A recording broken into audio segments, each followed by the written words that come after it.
Hello dear friends, मैं पीके सिद्धांत स्वागत करता हूं आप सभी का केमिस्ट्री बाय सिद्धांत सर पे। कैसे हैं बच्चों आप लोग? पहले बच्चों, पिछले क्लास में हम लोगों ने एनएमआर स्पेक्ट्रोस्कोपी का सेकंड लेक्चर किया था और बहुत लंबा लेक्चर था और काफ़ी कुछ हमें सीखने के लिए मिला। एनएमआर के फर्स्ट और सेकंड लेक्चर को आपने देखा तो आपको ये तो समझ में आ गया कि भाई एनएमआर एक्चुअली वर्क कैसे करता है। एनएमआर को समझना, एनएमआर की वर्किंग मैकेनिज्म को समझना, उसके क्वेश्चंस पे कमांड करना, ये बहुत जरूरी है क्योंकि एनएमआर स्पेक्ट्रोस्कोपी से हर साल क्वेश्चन पूछते रहते हैं, चाहे एग्जाम कोई भी हो। ठीक है, तो प्यारे बच्चों, आज हम जिन दो टॉपिक्स की बात करने वाले हैं, हम बेसिकली एक कंपटीशन करने वाले हैं। उन दो टर्म्स को समझने का कंपटीशन, जिसको पढ़ता तो हर विद्यार्थी है, हर स्टूडेंट पढ़ता है और उस टाइम के लिए लोग समझ भी जाते हैं, थोड़े टाइम के लिए लोग समझ भी जाते हैं, लेकिन ये एक ऐसा कॉम्प्लिकेटेड नेट की तरह बना हुआ है, कैसे जाल की तरह बना हुआ है कि थोड़े टाइम के लिए तो स्टूडेंट समझ जाता है, लेकिन लॉन्ग टर्म में इस चीज को स्टूडेंट भूल जाते हैं। आप किसी भी स्टूडेंट को पूछो ये दो टर्म, तो जब वो पढ़ता है तो उसे याद रहती है ये बात, लेकिन जब वो कुछ दिन के बाद फिर वो इन दो टर्म्स को सेपरेट करना या इसे डिस्टिंग्विश करना भूल जाता है। वो दो टर्म कौन से हैं बच्चों? तो वो दो टर्म ये है, एक है हमारा गायरोमैग्नेटिक रेशियो, ठीक है, एक कौन है हमारा गायरोमैग्नेटिक रेशियो गामा, और दूसरा है हमारा प्रेसिशनल फ्रीक्वेंसी पीएफ। ये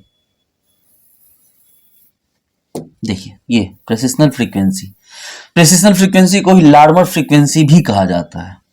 मैं यहां कुछ नहीं बोलने वाला, आप नोट कर लीजिए पहले, क्योंकि जब मैं इसको समझाऊंगा आपको, जब मैं आपको सिखाऊंगा, या आप मत करो नोट, आप बस ये याद रखो, मैं एक बार दोबारा से आऊंगा इस जगह पे। जब ये टॉपिक आपको समझ में आ जाएगा तो ये जो एक एक वर्ड लिखे हुए हैं ना, ये सब कुछ आपको बिल्कुल एकदम इतना अपना सा फील होगा, लगेगा अरे सर ये एक एक बात तो हमें आती है। ठीक है, तो ये जो दो टर्म्स आज हम पढ़ने वाले हैं, प्रेसिशनल फ्रीक्वेंसी और गायरोमैग्नेटिक रेशियो, ये दोनों टर्म्स आपस में बहुत रिलेट करते हैं। ठीक है, ये दो टर्म्स आपस में क्या करते हैं, बहुत रिलेट कर देते हैं। इनका सॉल्यूशन बिल्कुल भी नहीं है कि इन्हें लिखा दिया जाए और लिखा के आपको कहा जाए कि हाँ भाई आप इसको याद कर लो, आप इसको रट लो, आप इसको पढ़ लो। नहीं, इसे हम लोग समझेंगे। ठीक है, इसे हम लोग क्या करेंगे, इसे हम लोग समझेंगे। चलिए कोई बात नहीं, तो इसको नोट नहीं करना है अभी, इसको हम लोग बाद में नोट करेंगे। बस आप ये जाने कि आज हम लोग जो पढ़ने वाले हैं वो क्या है, गायरोमैग्नेटिक रेशियो, और क्या हो गया आपको मैग्नेटिक, ये आपको प्रेसिशनल फ्रीक्वेंसी के बीच में हम रिलेशन पढ़ने वाले हैं। और इन दोनों को कनेक्ट कौन करता है, तो इन दोनों को कनेक्ट करेगा हमारा मैग्नेटिक, आपको एक्सटर्नल मैग्नेटिक फील्ड। कौन कनेक्ट करेगा इन दोनों को? एक्सटर्नल मैग्नेटिक फील्ड कनेक्ट करेगा। ठीक है, चलिए लिखेंगे, हेडिंग डालिए, रिलेशन बिटवीन रिलेशन बिटवीन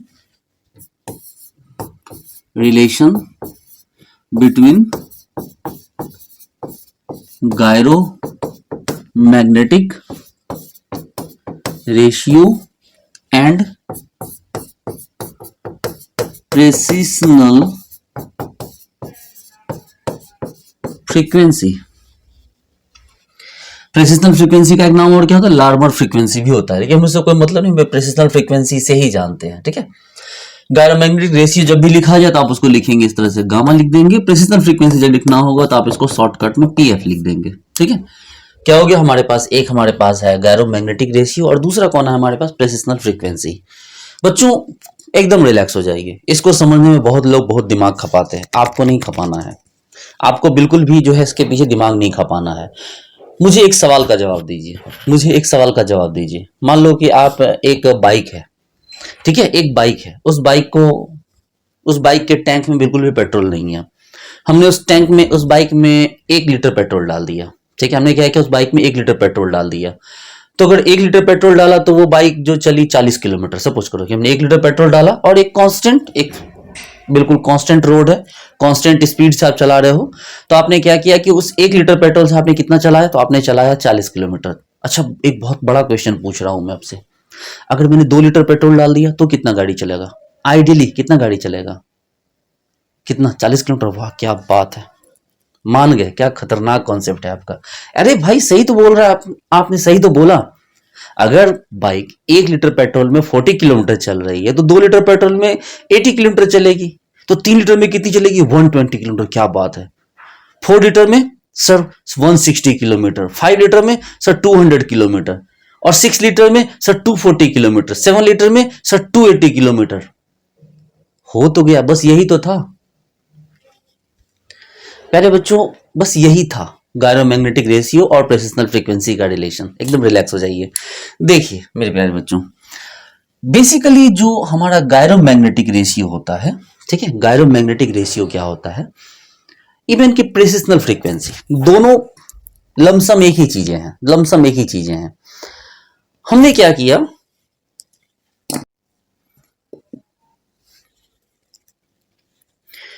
बच्चों रिलैक्स हो जाइए, अभी हमें क्या सीखना है, प्रेसिशनल फ्रीक्वेंसी और गायरोमैग्नेटिक रेशियो के बारे में सीखना है। बच्चों ये है हमारा एक मैग्नेट, मान लो ये क्या है, हमारा एक मैग्नेट है, ऐसे तो बैटरी है, ये मैग्नेट नहीं है, ये एक बैटरी है, आप मान लो कि इसे एक मैग्नेट है। ये कैसा मैग्नेट है, ये मान लो 1 टेस्ला का मैग्नेट है। मैग्नेट को यूनिट होता है टेस्ला, ठीक है, हायर जो स्ट्रेंथ के जो मैग्नेट होते हैं उसका यूनिट क्या होता है, टेस्ला होता है। तो हमने मान लिया कि ये जो मैग्नेट है ये 1 टेस्ला का मैग्नेट है। क्या बोला बच्चों, ये टेस्ला क्या है, ये 1 टेस्ला का मैग्नेट है। और इस 1 टेस्ला के मैग्नेट के ऊपर हमें क्या करना है, हमें न्यूक्लियॉन्स को घुमा के देखना है और उसकी फ्रीक्वेंसी चेक करनी है। तो हमने क्या किया कि 1 टेस्ला का मैग्नेट लिया और इसके ऊपर हमने क्या किया, न्यूक्लियॉन को घुमाने की कोशिश, मतलब घुमाया, और हमने देखा कि ये कैसे घूमता है। जरा स्पीड देखिए इसकी घूमने की, क्या आप इसका स्पीड, इसकी स्पीड को ध्यान याद रख सकते हैं थोड़ी देर के लिए। आप देखिए हमने 1 टेस्ला का मैग्नेट लिया और 1 टेस्ला के मैग्नेट पे आपका न्यूक्लियॉन इस फ्रीक्वेंसी पे घूम रहा है। फिर से सुनिए, आपका 1 टेस्ला मैग्नेट के स्ट्रेंथ पर आपका न्यूक्लियॉन इस फ्रीक्वेंसी के साथ घूम रहा है। हमने 2 टेस्ला ले लिया, हमने क्या किया, 2 टेस्ला यूज कर लिया। क्या यूज किया बच्चों हमने 2 टेस्ला यूज किया, ठीक है, हमने क्या किया, 2 टेस्ला यूज किया। जरा देखेंगे बच्चों, क्या ये स्पीड पहले जितनी है, ये स्पीड उससे डिट्टो डबल है। ये स्पीड क्या हो गई, उससे डबल है। गौर से देखिए, आपको देख के पता चल रहा होगा, ये स्पीड पहले वाली स्पीड से क्या हो गई, डबल है। हम एक काम करते हैं, हम एक काम करते हैं,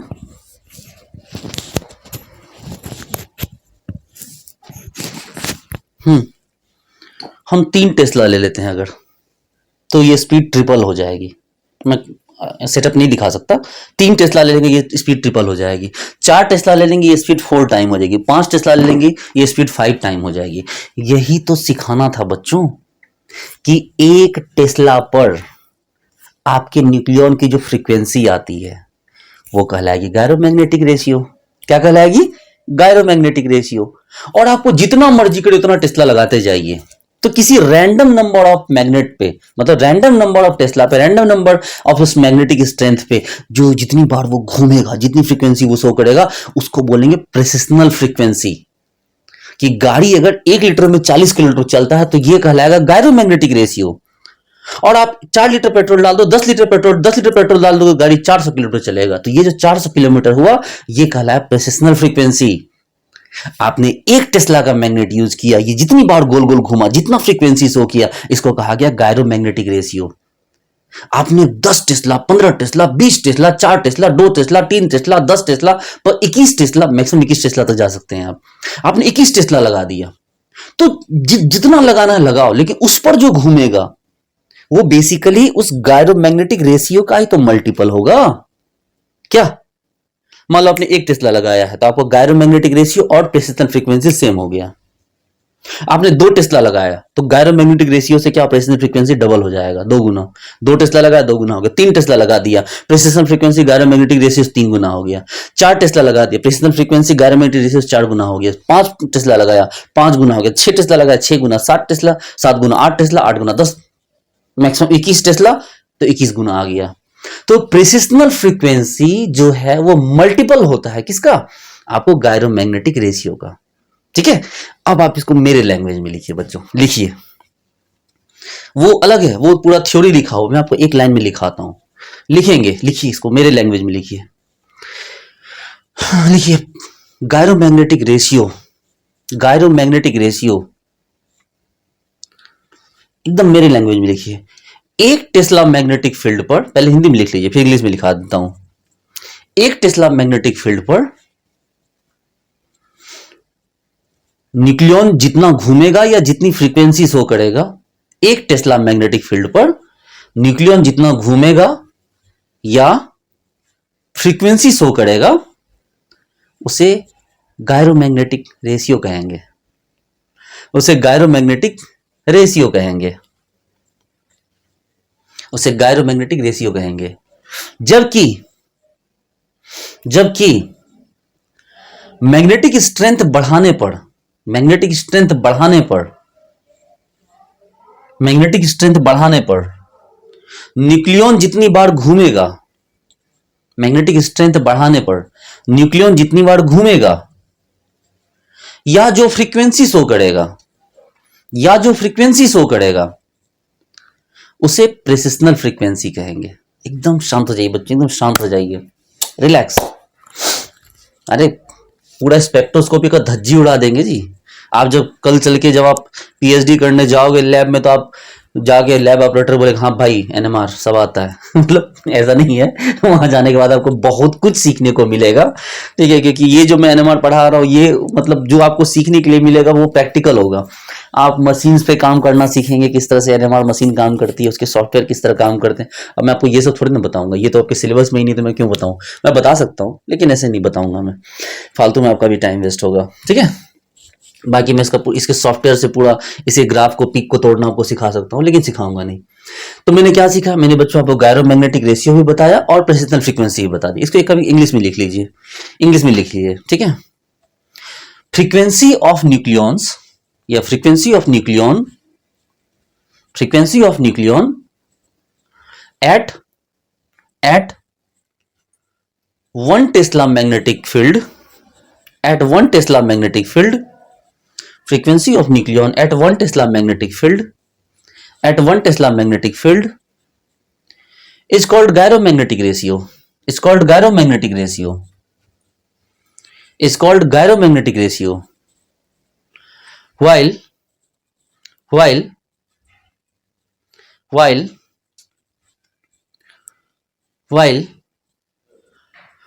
frequency of nucleon, while frequency of nucleon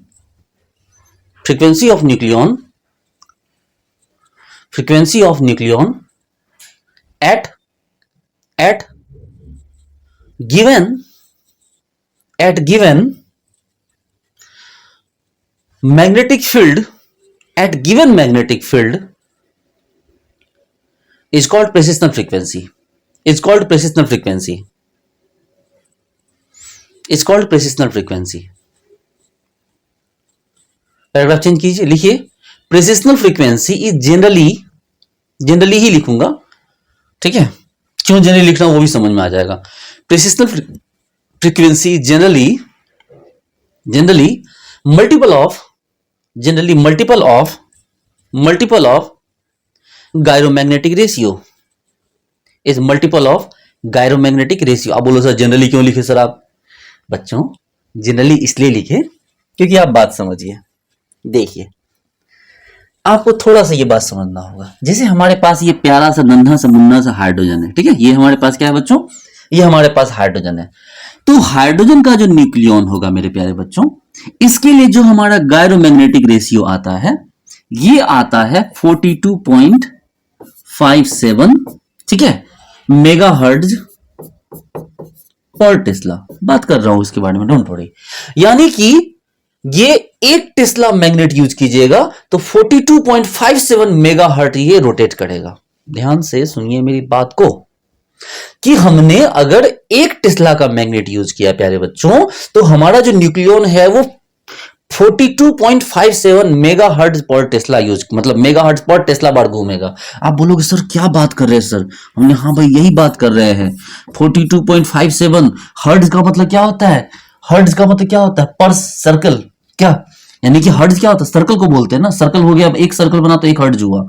तो ये हम कह सकते हैं कि और ये मेगा के लिए क्या होगा, तो सर मेगा के लिए यूज करते हैं 10⁶, ठीक है। तो मेगा खत्म हो गया और सर हर्ट्ज क्या होता है बच्चों, तो एक सर्कल यानी एक फ्रीक्वेंसी बनेगा उसको क्या बोलेंगे, हर्ट्ज बोलेंगे।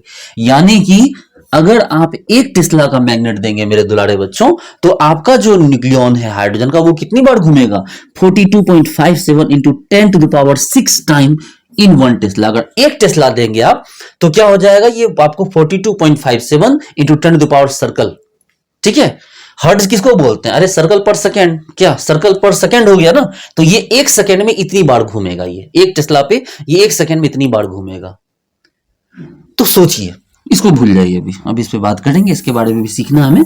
तो मैंने बड़ी सिंपल से बात की कि भैया आपके पास जो हो गया, अगर गामा जो हो गया वो हाइड्रोजन के लिए 42.57 मेगाहर्ट्ज पर टेस्ला, यानी एक टेस्ला के लिए हो गया। तो अगर मैं पूछूं कि बताओ भैया 4, ये तो किसके लिए था, ये तो 4 दिख रहा है क्लियर, किसके लिए है ये, 1 टेस्ला के लिए है। मैग्नेट की स्ट्रेंथ टेस्ला में दिखाई जाती है। अच्छा अगर मैं बोलूं अगर इसी को हमें निकालना हो फॉर 5 टेस्ला तब कितना हो जाएगा, तो आप बोलोगे बिल्कुल निकाल देंगे। तो गामा, अब गामा नहीं निकलेगा क्योंकि गामा तो एक ही टेस्ला के लिए था।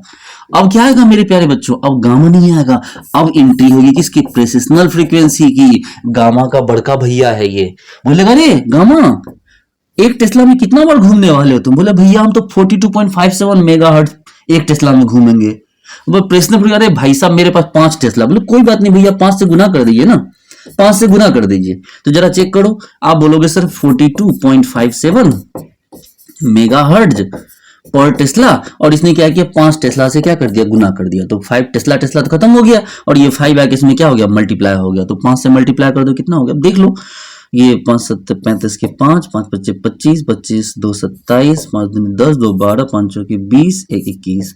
तो ये हो गया लगभग कितना, 212.75 मेगाहर्ट्ज। बेसिकली ये मशीन का नाम है प्यारे बच्चों, ये जो जितना प्रेसिशन फ्रीक्वेंसी निकला ना, यही उस मशीन का नाम है। कल हमने जब आपको पिछली क्लास में दिखाया था एक मशीन, बोला था 900 मेगाहर्ट्ज का मशीन है, लिखा था ना 900 में 900 यूएस स्क्वायर लिखा हुआ था एक मशीन, 900 मेगाहर्ट्ज की मशीन है। हमारे यहाँ जनरली कितनी होती है, हमारे यहाँ 300 मेगाहर्ट्ज की मशीन होती है, या 500 मेगाहर्ट्ज की मशीन जनरली हमारे यहाँ होती है। हमारे यहाँ जितनी भी मान लो कि सेंट्रल यूनिवर्सिटी वगैरह में 300 से 500 मेगाहर्ट्ज की मशीन होती है, ठीक है। चलो कोई ना, बात करेंगे उसके बारे में भी। अब बोला गया सर एक काम करो, 4 किसके लिए, तो 10 टेस्ला के लिए सर आप निकाल दो, सर किसके लिए निकाल दो, 10 टेस्ला के लिए निकाल दो। तो प्रेसिशन फ्रीक्वेंसी बोला कोई दिक्कत नहीं है भैया, जितना टेस्ला के लिए निकालना चाहो तुम, जितना के लिए निकालना चाहो। तो उसने क्या किया, बोला कि देखो गामा कैसे हो, बोला गामा, बोला भितकू भैया ठीक है, कितना वैल्यू है गामा तुम्हारा, भैया हम तो 42.57 मेगाहर्ट्ज पर टेस्ला, यानी कि एक टेस्ला में 42.57 मेगाहर्ट्ज रोटेट करने वाले। बोला कोई बात नहीं, 10 से मल्टीप्लाई कर दो हम निकल जाएंगे। तो इसने क्या किया, 10 टेस्ला से मल्टीप्लाई कर दिया। अब देखो तो कितना हो गया, तो ये हो गया 42.57, ठीक है, मेगाहर्ट्ज पर टेस्ला, और इनटू क्या कर दिया, 10 टेस्ला से मल्टीप्लाई कर दिया। आप टेस्ला टेस्ला कटा दो तो देखो ना, जो भी वैल्यू आना होगा 425.7 आ जाएगा। कितना आ जाएगा बच्चों, 425.7 मेगाहर्ट्ज आ जाएगा, ठीक है। अरे भैया मेगाहर्ट्ज तो रोटेशन पर सेकेंड हो गया, हर्ट्ज किसको बोलते हैं, रोटेशन पर सेकेंड को बोलते हैं ना। हाँ जी हाँ जी, एक काम करो बच्चों, ले लो 421 टेस्ला के ले लो, कितना ले लो, 21 टेस्ला के ले लो। तो 21 टेस्ला के लिए प्रेसिशनल फ्रीक्वेंसी ले लो, क्या हो जाएगा प्रेसिशनल फ्रीक्वेंसी, बोला कि देखो भैया हम गामा इंटू क्या हो गया 21 टेस्ला। अच्छा गामा क्या हो गया, तो गामा भैया बहुत सिंपल सी 42.57 क्या हो गया मेगाहर्ट्ज पर टेस्ला, और इंटू क्या हो गया 21 टेस्ला। तो टेस्ला टेस्ला खत्म, ये गणना करें इसमें 21 से, तो ये ऑलमोस्ट आ जाएगा 900 के आसपास आ जाएगा, 900 मेगाहर्ट्ज। क्या आपको समझ आया कि किस तरह से आपका मैग्नेट जो आपका जो यूनिट है वो नाम लिखा जाता है, किस तरह से आपके जो इंस्ट्रूमेंट होते हैं उसका नाम लिखा जाता है। आप बोलोगे सर 1 मिनट से रुक जाओ, तो सर हमारे पास अगर 500 मेगाहर्ट्ज का मशीन है, सर हमारे मान लो किसी आईटी में 5 मेगाहर्ट्ज का मशीन है, तब तो इस तरह से हम उसके मैग्नेट का स्ट्रेंथ निकाल सकते हैं, बोले एग्जैक्ट निकाल सकते हैं। यही तो इतनी देर से मैं समझा रहा था आपको बबुआ, यही चीज तुम आपको समझा रहा था तभी से, कि आपके पास सपोज करो कि आपके पास मशीन है, आपके पास क्या है, मशीन है। ध्यान दो, अभी आ रहे हैं फॉर्मूला पे भी आ रहे हैं, पहले इस टॉपिक को पहले दिल से तो समझो, फॉर्मूला पे तो आ ही जाएंगे हम लोग।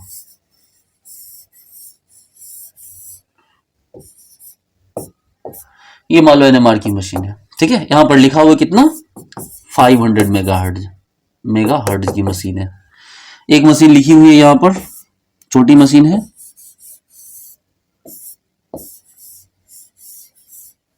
ऐसी ही होती है एनएमआर की मशीन। यहां लिखा हुआ 300 मेगाहर्ट्ज। और एक मशीन है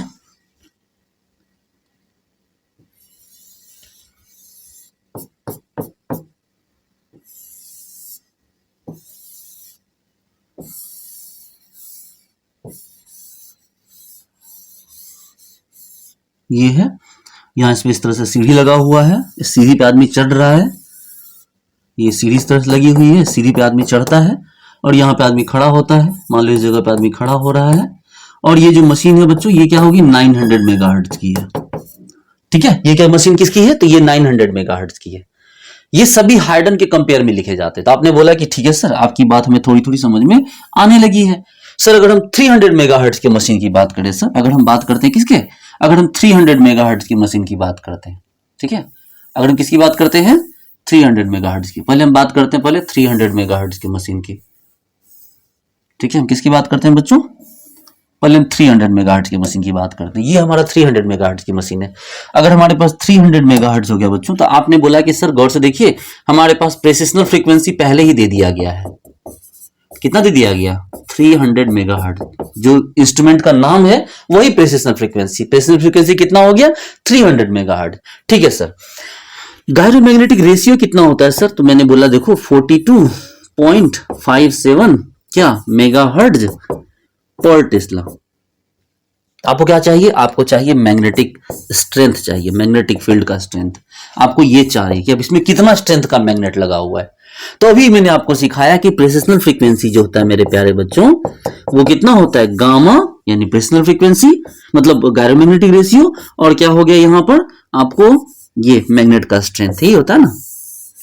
तो अगर ये चीज यहां पर आपको पता चल गई है, तो आप यहां पर क्या करोगे, तो आप बोलोगे हाँ सर ठीक है, अब तो हमारे लिए आसान हो गया। प्रेसिशनल फ्रीक्वेंसी दी हुई है सर हमारे पास 300 मेगाहर्ट्ज। कितनी दी हुई है सर, तो हमारे पास प्रेसिशनल फ्रीक्वेंसी दी गई है 300 मेगाहर्ट्ज।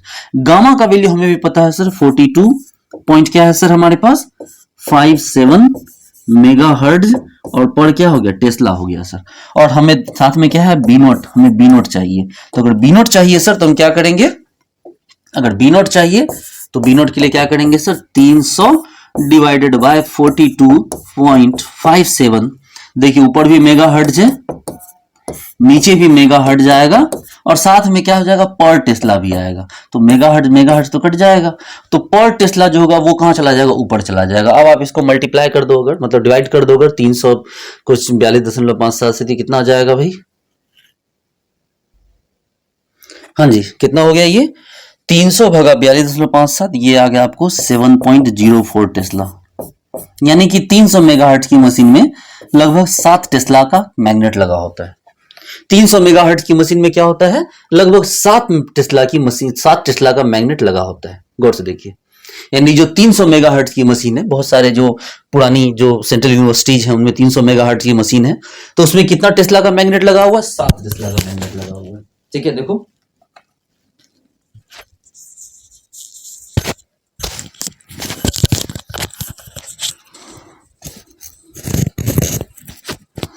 हाँ जी, आपने बात की 500 मेगाहर्ट्ज की मशीन की, ठीक है, किसकी बात की आपने, अब यहां बात कर लिया आपने 500 मेगाहर्ट्ज की मशीन की। ठीक है, हम बात करते हैं 500 मेगाहर्ट्ज की मशीन की। अगर बच्चों बात करें 500 मेगाहर्ट्ज की मशीन की, तो आप बोलोगे सर ठीक है, इस बार प्रेसिशनल फ्रीक्वेंसी कितना दे दिया गया आपको, आप बोलोगे इस बार दिया गया आपको कितना, तो ये दिया गया सर 500 मेगाहर्ट्ज। कितना दिया गया बच्चों 500 मेगाहर्ट्ज। गामा तो चेंज होने से रहा 42.57 मेगाहर्ट्ज पर टेस्ला, ये तो खत्म होने से रहा। बी नोट का वैल्यू हमें चेक करना है कि भैया इस बार 500 मेगाहर्ट्ज बनाने के लिए कितना टेस्ला का मैग्नेट यूज किया गया। तो आपने बोला ठीक है सर, हमारे पास फॉर्मूला क्या है, तो हमारे पास फॉर्मूला बड़ा सिंपल सा है सर। क्या फॉर्मूला है भाई, तो आपके पास फॉर्मूला है precessional frequency is equal to gamma into B naught. तो आपके पास पता है कि बी नोट का वैल्यू चाहिए, तो आपको क्या करना होगा, प्रेसिशनल फ्रीक्वेंसी बाय क्या कर देना होगा, गामा कर देना होगा। कहां गया प्रेसिशनल फ्रीक्वेंसी, प्रेसिशनल फ्रीक्वेंसी देखिए तो हमारे पास कितना है 500 और डिवाइडेड बाय क्या हो गया 42.57। ऊपर भी मेगा हर्ट्ज है और नीचे क्या हो गया मेगा हर्ट्ज पर टेस्ला है। ठीक है, तो ये तो खत्म हो गया, पर टेस्ला का वैल्यू जो भी आएगा वो टेस्ला में आ जाएगा। तो कितना हो जाएगा ये 500 डिवाइडेड बाय 42.57, ये आ गया 42.57, ये आ गया ऑलमोस्ट 11.74 टेस्ला का मशीन का मैग्नेट। यानी कि 500 मेगाहर्ट्ज की जो मशीन है उसमें कितना टेस्ला का मैग्नेट लगा हुआ है 11.74 टेस्ला का। कितना टेस्ला का मैग्नेट लगा हुआ है 11.74 टेस्ला का। कोई डाउट, कोई दिक्कत नहीं ना। चलो आप बोलोगे ठीक है सर, ये वाली बात जो हमें समझ में आ गई। अब समझ में आया कि सर प्रेसिजनल फ्रीक्वेंसी के बिहाफ पे उस मैग्नेट का मतलब उस मशीन का नाम डायरेक्ट रख दिया गया प्रेसिजनल फ्रीक्वेंसी के नाम पे। हम बोले हाँ भाई यही तो बात थी। अच्छा इस पे आ जाओ सर, इसमें सीखने के लिए क्या है भाई, तो ये एक बड़ी मशीन है, ठीक है 900 मेगाहर्ट्ज की। तो इसमें प्रेसिजनल फ्रीक्वेंसी कितना दे दिया बच्चों, तो सर ये दे दिया 900 मेगाहर्ट्ज। कितना दे दिया ये, तो ये 900 मेगाहर्ट्ज दे दिया, ठीक है। गामा तो बदलने से रहा 42.57 क्या मेगा हर्ट्ज पर टेस्ला। और आपको क्या चाहिए इस बार, इसका मैग्नेट का स्ट्रेंथ आपको पता करने की, इसमें कौन सा मैग्नेट दिया हुआ है। तो आप बोलोगे ठीक है इसका मैग्नेट पता करते हैं। कि मैंने बोला देखो आपके पास प्रेसिजनल फ्रीक्वेंसी का जो फॉर्मूला है वो है गामा इंटू बी नॉट। अगर ये फॉर्मूला आपके पास तो क्या बचेगा, तो आप बोलोगे सर बी नॉट चाहिए आपको, तो क्या करना होगा प्रेसिजनल फ्रीक्वेंसी और अपन क्या हो गया गामा कर देना होगा। तो प्रेसिजनल फ्रीक्वेंसी कितना हो गया देखो, तो ये हो गया 900 mega hertz divided by gamma हो गया 42.57 मेगा हर्ट्ज पर टेस्ला। तो ये मेगाहर्ट्ज कट गया, तो ये कितने हो गए आपको टेस्ला में आंसर आएगा। तो 900 डिवाइडेड बाय 42.57 ये आ गया 21.14 टेस्ला का। देखिए तो आपको ये बात समझ में आई बच्चों कि मैग्नेट के स्ट्रेंथ के बिहाफ पे मशीन डिसाइड होती है। जो मशीन, ये मशीन इंडिया में है, किसी एक आईटी में है ये शायद मशीन, ठीक है किसी आईटी में है, मुझे एग्जैक्टली पता नहीं है, शायद आईटी दिल्ली या आईटी मद्रास में है, ठीक है। तो ये मशीन अवेलेबल है। तो ये मशीनें आप बोलोगे सर एक बात बताओ सर, अगर ये मशीनें हैं ये कितने की आती होंगी, कितने की आती, 3 करोड़ के आसपास ये मशीन होगी सर। ये 500 मेगाहर्ट्ज सर, ये लगभग 4 से 5 करोड़ की होगी। और ये वाले कितने की आती है, ये कम से कम 25 से 30 करोड़ की ये मशीन होती है। तो इतनी महंगी मशीन की जरूरत क्या है सर, जो काम ये कर देता है फिर वो काम उससे करवाने की क्या जरूरत है। बोले यही तो बात समझना है ना, यही तो हमें समझना है कि क्यों इन मशीनों की जरूरत पड़ती है, क्यों हमें हाई फ्रीक्वेंसी की मशीनें चाहिए होती है, ठीक है, क्यों हमें हाई फ्रीक्वेंसी की मशीनें चाहिए होती है। तो क्या आप इस बात को यहां तक समझे बच्चों कि किस तरह से हमने मशीनों को क्या किया, नोमेनक्लेचर किया, मशीनों को किस तरह से हमने इन नाम दिया उसको। तो लिख लीजिए this is the exact method, this is the exact method, this is the exact method to name the NMR instrument, to name the NMR instrument. This is the exact method to name the NMR instrument, कि ये exact method है कि NMR instrument को किस तरह से नाम दिया जाता है, ठीक है। ये एनएमआर इंस्ट्रूमेंट को किस तरह से नाम लिखा जाता है, ये उसका एग्जैक्ट मेथड है। लिख लीजिए ये नंबर 1, ये कौन सा है भाई, 300 मेगाहर्ट्ज इंस्ट्रूमेंट है। ये वाला कौन सा है भाई, नंबर 2 लिख लेंगे, ये हो गया आपको कौन सा 500 मेगाहर्ट्ज का इंस्ट्रूमेंट है।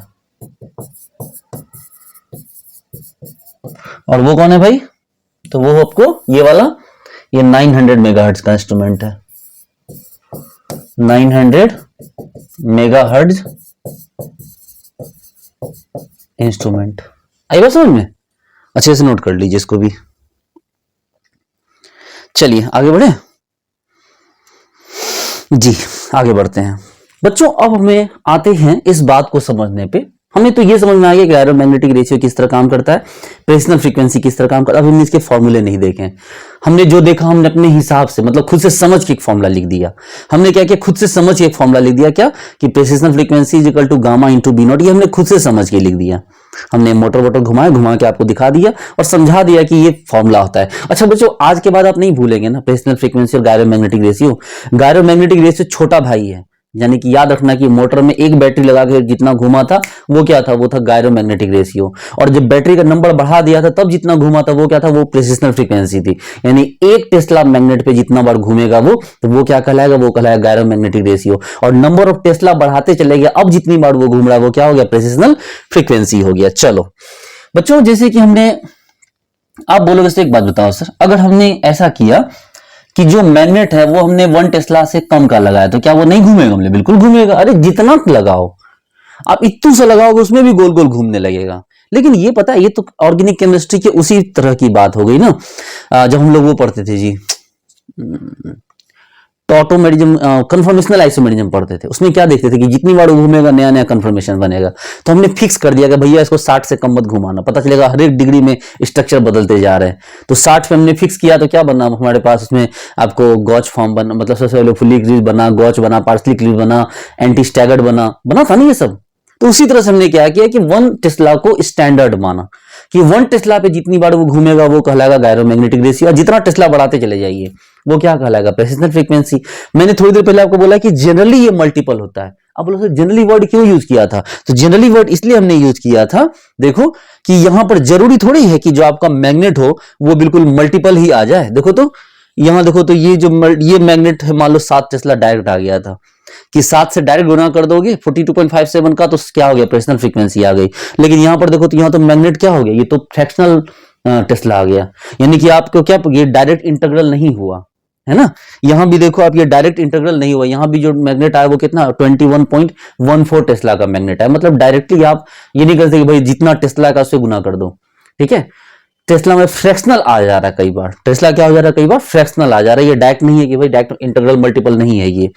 चलिए, तो कहां थे हम लोग? तो बात यहां ये थी कि मैं आपको ये बताने जा रहा हूं बच्चों कि आपके पास देखो, ये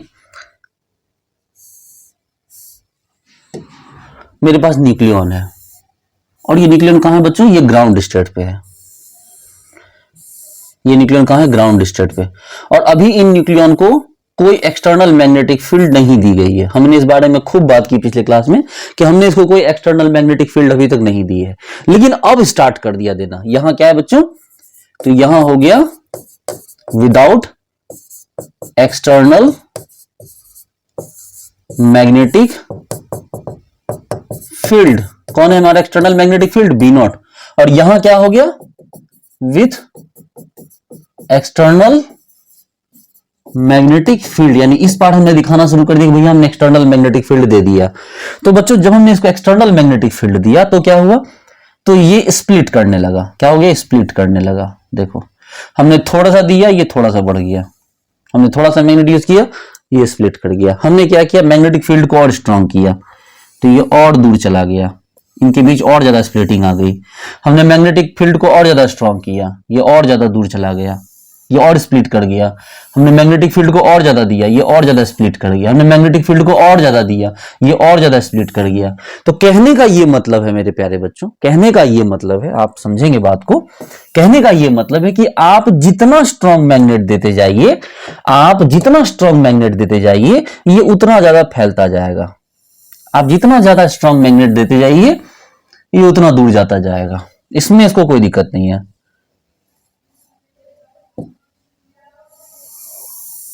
आप जितना स्ट्रॉन्ग मैग्नेट देते जाइए, ये उतना दूर जाता जाएगा। देखो आप जितना स्ट्रॉन्ग मैग्नेट देते जाइए। हमने क्या किया बच्चों? तो हमने यहां पर क्या किया? गौर से देखो, सपोज करो इस जगह पे हमारे पास क्या हो गया? देखो हमने यहां पे क्या लिया बच्चों? इस जगह पे लिया 1 टेस्ला। गौर से देखिए, ये क्या लिया हमने? ये लिया हमने 1 टेस्ला। इस पॉइंट में हमारे पास कितना मैग्नेटिक स्ट्रेंथ है? 1 टेस्ला। तो 1 टेस्ला पे इतनी दूर आया है। अगर हम 2 टेस्ला ले लेंगे तो ये और दूर चला जाएगा। देखो यहां ले लेंगे 3 टेस्ला। आप बात समझ रहे हो? हमारे पास दिखाने के लिए इतनी जगह ही नहीं है जितना वो कर सकता है 4 टेस्ला। मतलब आप वो मिल नहीं रहा जाएगा, उसमें मिल नहीं जाएगा। मेरे कहने का ये मतलब है कि आप जितना ज्यादा मैग्नेटिक फील्ड यूज करते जाएंगे बच्चों, वो क्या करता जाएगा? उतना स्प्लिट करता जाएगा। लेकिन जब 1 टेस्ला होगा तब ये कहलाएगा क्या? Gyromagnetic ratio. और बाकी जो आएंगे इसकी स्प्लिटिंग, वो क्या कहलाएगी? वो कहलाएगी प्रेसिशन फ्रीक्वेंसी। ये जितने भी आएंगे अब ये कोई भी गायरोमैग्नेटिक रेशियो नहीं कहलाएगा, ये सभी क्या कहलाएंगे? प्रेसिशनल फ्रीक्वेंसी। और प्रेसिशनल फ्रीक्वेंसी तो अलग अलग मैग्नेट के स्ट्रेंथ पे अलग अलग होता है, उसको कोई फिक्स थोड़ी नहीं प्रेसिशनल फ्रीक्वेंसी। वो तो जितना मैग्नेट का वैल्यू बढ़ा दो प्रेसिशनल फ्रीक्वेंसी बढ़ जाएगा, मैग्नेट का स्ट्रेंथ घटा दो प्रेसिशनल फ्रीक्वेंसी घट जाएगा। बोलो गलत बोल रहा हूं क्या? ठीक है, तो इसका मतलब ये हो गया बच्चों कि आपके पास जो स्प्लिटिंग हो रही है, आपके पास जो स्प्लिटिंग हो रही है, स्प्लिटिंग होके क्या हो गया, तो स्प्लिटिंग होके हो गया कुछ ऐसा कि आपके पास हुआ कुछ ऐसा कि ये मान लो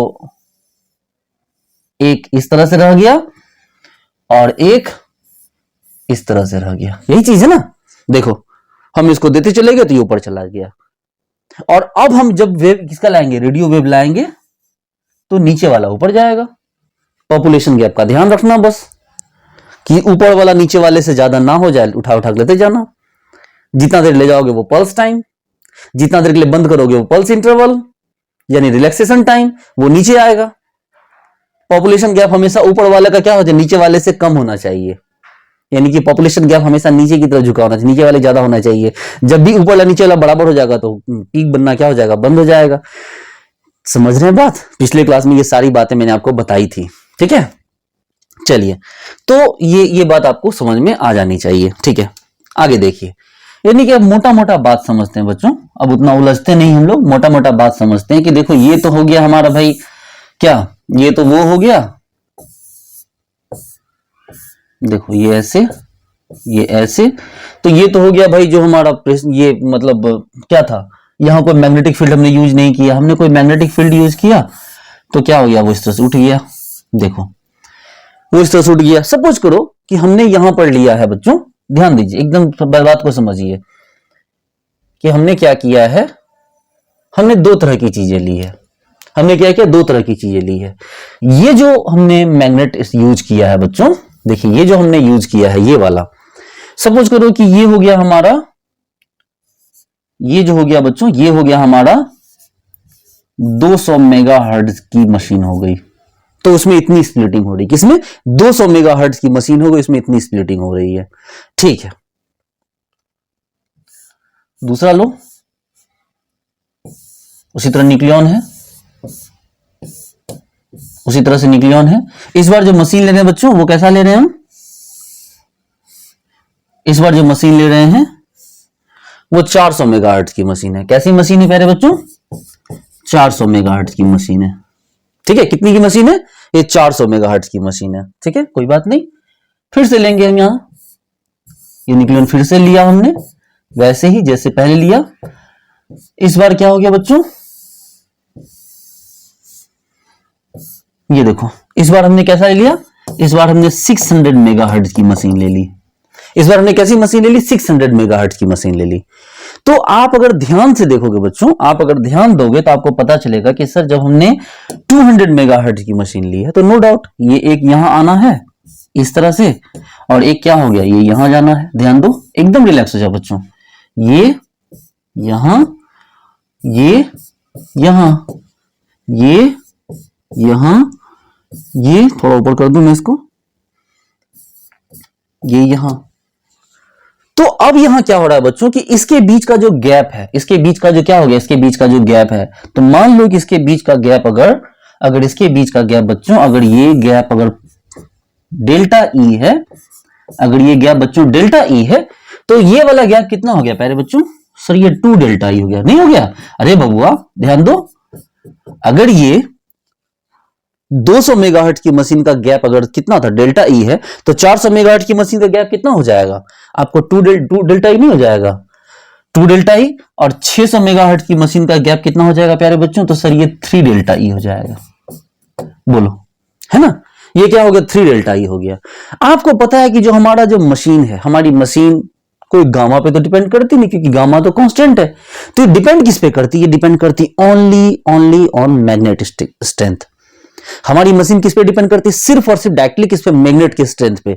आप इस फिगर को समझ गए बच्चों, तो ये तो समझ में आ गया कि जो हमारा डेल्टा ई है मेरे प्यारे बच्चों, ये डेल्टा ई ये किस पर डिपेंड कर रहा है, ये तो बी नोट पर डिपेंड कर रहा है। सोचो डेल्टा ई किस पर डिपेंड कर रहा है, बी नोट पे। बाकी एक और भी फॉर्मूला होता है हमारे पास, E = H न्यू। सोचो जितनी ज्यादा फ्रीक्वेंसी उतनी ज्यादा एनर्जी, इसकी फ्रीक्वेंसी 200 मेगाहर्ट्ज, तो एनर्जी इतनी सी। इसकी फ्रीक्वेंसी 400 मेगाहर्ट्ज, एनर्जी डबल हो गई। इसकी फ्रीक्वेंसी 600 मेगाहर्ट्ज, इसके कंपेयर में एनर्जी क्या हो गई, ट्रिपल हो गई। और ये जो है ये किस पे डिपेंड कर रहा है, ये तो मैग्नेट पे डिपेंड कर रहा है। 200 मेगाहर्ट्ज की मशीन है, छोटा मैग्नेट होगा। 400 मेगाहर्ट्ज की मशीन है, बड़ा मैग्नेट होगा। 600 मेगाहर्ट्ज की मशीन है और बड़ा मैग्नेट होगा। 800 मेगाहर्ट्ज की मशीन होगी और बड़ा मैग्नेट होगा। 900 मेगाहर्ट्ज की मशीन होगी और बड़ा मैग्नेट होगा। मतलब ये इस पर डिपेंड करता है। तो हमारे पास क्या फॉर्मूला बच्चों, डेल्टा ई। देखो ध्यान दो, इसका डायरेक्टली का साइन हटाना चाह रहा है, इसका डायरेक्टली साइन क्या कर रहा है, हटाना चाह रहा है।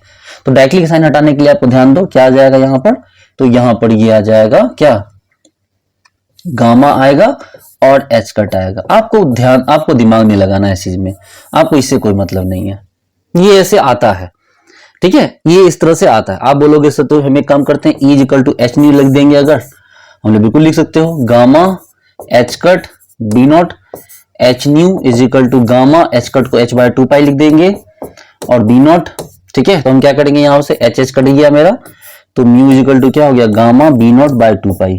हमें इससे कोई काम नहीं है, हमें इससे कोई काम नहीं है, ठीक है। ये मोटी मोटी बात आपको समझ में आ गई कि भाई हमारे पास जो एनर्जी का ऑर्डर है, जो एनर्जी का गैप है, वो बेसिकली डिपेंड किस पे कर रहा है, हमारे मैग्नेटिक फील्ड पे कर रहा है। चलो, हमें इससे कोई मतलब नहीं है, हम यहां से आगे बढ़ते हैं। प्यारे बच्चों, वापस आइए अपने गायरो मैग्नेटिक रेशियो पे। बच्चे एकदम शांत हो जाइए, गायरो मैग्नेटिक रेशियो पे एकदम शांत हो जाइए। गायरो मैग्नेटिक रेशियो का एक सौतेला भाई है, ठीक है, गायरो मैग्नेटिक रेशियो का एक सौतेला भाई है। और चूंकि इसका सौतेला भाई है तो प्रेसिशनल फ्रीक्वेंसी का भी भाई लगाइए। मतलब अब जो एक मैंने बोला कि इसका कोई सौतेला भाई है तो वो प्रेसिशनल फ्रीक्वेंसी का ही भाई है, क्योंकि गायरो मैग्नेटिक का जो मल्टीपल होता है वही तो क्या होता है, प्रेसिशनल फ्रीक्वेंसी होता है। खैर कोई ना, गायरो मैग्नेटिक रेशियो निकाला जाता है बच्चों किसमें, तो ये निकाला जाता है मेगा हर्ट्ज पर टेस्ला। किसमें निकाला जाता है मेरे प्यारे बच्चों, तो गायरो मैग्नेटिक रेशियो निकाला जाता है मेगा हर्ट्ज पर टेस्ला। लेकिन अब जो मैं बताने वाला हूं ये है आपका ऑब्जर्व्ड फ्रीक्वेंसी। कि क्या है, ये ऑब्जर्व फ्रीक्वेंसी। और ये मेगा हर्ट्ज पर टेस्ला में नहीं निकाला जाता है, ये निकाला जाता है रेडियन पर सेकेंड पर टेस्ला। ये मेगा हर्ट्ज पर टेस्ला में निकाला गया, ये रेडियन पर सेकेंड पर टेस्ला में निकाला गया। यानी कि मेगा हर्ट्ज के बदले कौन आ गया, रिप्लेस होकर रेडियन पर सेकेंड आ गया। आप बोलोगे सर ये कैसे हुआ, समझे कैसे हुआ, सोचो। ये गायरो मैग्नेटिक रेशियो का ही जितना वैल्यू, जैसा वैल्यू है, बस फर्क ये है कि मेगा हर्ट्ज पर टेस्ला में, वो रेडियन पर सेकेंड टेस्ला में। तो पहले मेगा हर्ट्ज को आप हर्ट्ज में ले जाओ, तो मेगा हर्ट्ज को हर्ट्ज में जैसे ले जाओगे आपको क्या मल्टीप्लाई करना होगा, 10⁶ से। तो ये मेगा हर्ट्ज किस में चला गया, हर्ट्ज में चला गया। अब हर्ट्ज को रेडियन पर सेकेंड में ले जाना है तो उसको 2 पाई से मल्टीप्लाई कर दो। किससे मल्टीप्लाई कर दो, आपको पता होना चाहिए कि हर्ट्ज को अगर 2 पाई से मल्टीप्लाई कर दोगे बच्चों तो ये कहां चला जाएगा, रेडियन पर सेकेंड में, क्लास 10th की मैथमेटिक्स, ठीक है। ये चीज यहां दी हुई है, बाकी आपने 11 12 में पढ़ रखा होगा कि हर्ट्ज को अगर आपको क्या करना है, आपको 2 पाई से मल्टीप्लाई कर दोगे वो रेडियन पर सेकेंड में चला जाएगा, ये आपको पता है, ठीक है। इसको मैं लिखने वाला नहीं हूं, ये बात आपको पहले नहीं पता, लिख लीजिए बगल में इस चीज को। चलिए, तो इसका मतलब हो गया कि हमारे पास जो गायरो मैग्नेटिक रेशियो हो गया वो किसी एक न्यूक्लियन के लिए 1 टेस्ला पे होता है। तो ऑब्जर्व फ्रीक्वेंसी भी वही होता है, वो भी 1 ही टेस्ला पे होता है, वो भी क्या होता है, 1 ही टेस्ला पे होता है। बस ये होता है आपको मेगा हर्ट्ज पर टेस्ला, वो होता है रेडियन पर सेकेंड पर टेस्ला। चलो, तो हमारे पास बच्चों एकदम रिलैक्स हो जाइए, आई का वैल्यू हमारे पास हाफ लेते। देखिए अब थोड़ा सा क्या है ना कि कॉन्सेप्ट तो सीखना पड़ेगा ना, कॉन्सेप्ट सीखोगे तभी तो हम आगे चलेंगे। तो हमारे पास आई को हाफ रखते हुए हमारे पास 4 न्यूक्लियन है। आई का हाफ वैल्यू वाला 4 न्यूक्लियन है। कौन कौन, एक है हमारे पास हाइड्रोजन 11, दूसरे पास हमारे पास कौन है, कार्बन 613, तीसरा हमारे पास कौन है बच्चों, तो फॉस्फोरस 31, और चौथा कौन है हमारे पास, फ्लोरीन 19। इन चारों का गायरो मैग्नेटिक रेशियो तो आपको याद रखना होगा, अदरवाइज कोई ऑप्शन नहीं है, ये आपको याद रखना होगा बच्चों, ठीक है। वो याद नहीं रखने का, वो तो आप मल्टीप्लाई करके निकाल लोगे, इसको याद रखना होगा। ये वैल्यू सबसे पहले गायरो मैग्नेटिक रेशियो का वैल्यू होता है, हाइड्रोजन के लिए वैल्यू होता है 42.57, क्या मेगाहर्ट्ज पर टेस्ला। कार्बन के लिए कितना होता है, तो ये होता है आपको 10.23, कितना होता है ये, तो ये होता है 10.23, 10.23 नहीं 10.70 होता है, सॉरी मिस्टेक कर दिया, 10.70 होता है। फॉस्फोरस के लिए होता है 17.23। फॉस्फोरस के लिए कितना होता है बच्चों, ये 17.23। और आपको फ्लोरीन के लिए कितना होता है, ये होता है 40.05। ठीक है, फ्लोरीन के लिए कितना होता है, ये 40.05। ये आपको याद होना चाहिए, ये 4 वैल्यू आपको याद रखने होंगे गायरो मैग्नेटिक एसिड, बस यही 4, इसी से काम खत्म हो जाएगा। इससे 2 ऑर्गेनिक खत्म हो गए, इससे 2 इनऑर्गेनिक वाला एनएमआर खत्म हो जाएगा। इससे 2 ऑर्गेनिक वाले एनएमआर खत्म होंगे, इससे 2 इनऑर्गेनिक वाले एनएमआर खत्म होंगे। लेकिन आपको याद रखना होगा हाइड्रोजन के लिए क्या हो गया 42.57 मेगाहर्ट्ज पर टेस्ला, कार्बन के लिए क्या हो गया आपको 10.70 मेगाहर्ट्ज पर टेस्ला, फॉस्फोरस के लिए क्या होगा 17.23 मेगाहर्ट्ज पर टेस्ला, फ्लोरीन के लिए क्या हो गया 40.05 मेगाहर्ट्ज पर टेस्ला। इसको 10 बार लिखिए ताकि आपको ये याद हो जाए। और आप चाहते हैं इसको ऑब्जर्व फ्रीक्वेंसी में बदलना, रेडियन पर सेकंड में बदलना, कोई दिक्कत नहीं, रेडियन पर सेकंड पर टेस्ला में जो ये वैल्यू है इसी में क्या कर दीजिए बच्चों, इसी को मल्टीप्लाई कर दीजिए 2 पाई से। पाई कितना होता है 22/7, और रेडियन को मतलब आपको मेगाहर्ट्ज को हर्ट्ज में बदलने के लिए 10⁶ से, तो वो जितना वैल्यू आए हमें उससे कोई मतलब नहीं है। 267.5 होता है समथिंग, 10⁶ होता है, आप उसको कर दीजिए। तो जो भी वैल्यू आएगा आप निकाल लीजिए, यहां पर निकाल के आप इसको नोट कर लीजिए। याद बात कुछ नहीं रखना है क्योंकि देगा नहीं आपको, उसका कोई काम नहीं है। बस इतना पता होना चाहिए आपको कि मेगाहर्ट्ज पर टेस्ला को रेडियन पर सेकंड पर टेस्ला में बदलने के लिए हम उसको 2 पाई से बदलते हैं ताकि हर्ट्ज आपको रेडियन पर सेकंड में बदल जाए। हर्ट्ज जो है, हर्ट्ज रेडियन पर सेकंड में बदल, अरे हर्ट्ज क्या हो गया, ये आपको नॉर्मल सर्कल हो गया, और रेडियन पर सेकंड क्या हो गया आपको, ये आपको एंगुलर पार्ट हो गया ना। तो रेडियन पर सेकंड ये मैथमेटिकल चीजें हैं बच्चों। तो इसको हमने क्या किया, कन्वर्ट करके ला, इसको इतना से मल्टीप्लाई कर दीजिए तो ये यहां आ जाएगा। मैं आपको बोलूं, मैं आपके लिए लिख भी देता हूं, ठीक है। आप बोलोगे सर आप लिख दोगे तो अच्छी बात है, कोई दिक्कत नहीं, ना भी लिखो तो कोई दिक्कत नहीं है, लेकिन आपकी कॉपी में लिखा होना चाहिए क्योंकि ये प्रथा है हमारे यहाँ की, ये सबकी कॉपी में लिखा होता है 267.5 10⁶ रेडियन पर सेकंड पर टेस्ला। ये होता है 67.2 इंटू 10⁶ रेडियन पर सेकंड पर टेस्ला। ये 108.3 इंटू 10⁶ रेडियन पर सेकंड पर टेस्ला। ये होता है 251.6 इंटू 10⁶ रेडियन पर सेकंड पर टेस्ला। आपको याद करने की कोई जरूरत नहीं है क्योंकि इसका कोई यूज होना नहीं है, बस याद इसको रखिए, ये वाले को, ठीक है। इसको याद रखना आपके लिए जरूरी है, ये नेसेसरी है, इसको याद रखना, ये और ये, इसको याद रखे बिना काम नहीं चलेगा। ये याद रखिए, वो ऑटोमेटिकली हो जाएगा। चलिए नोट कर लीजिए।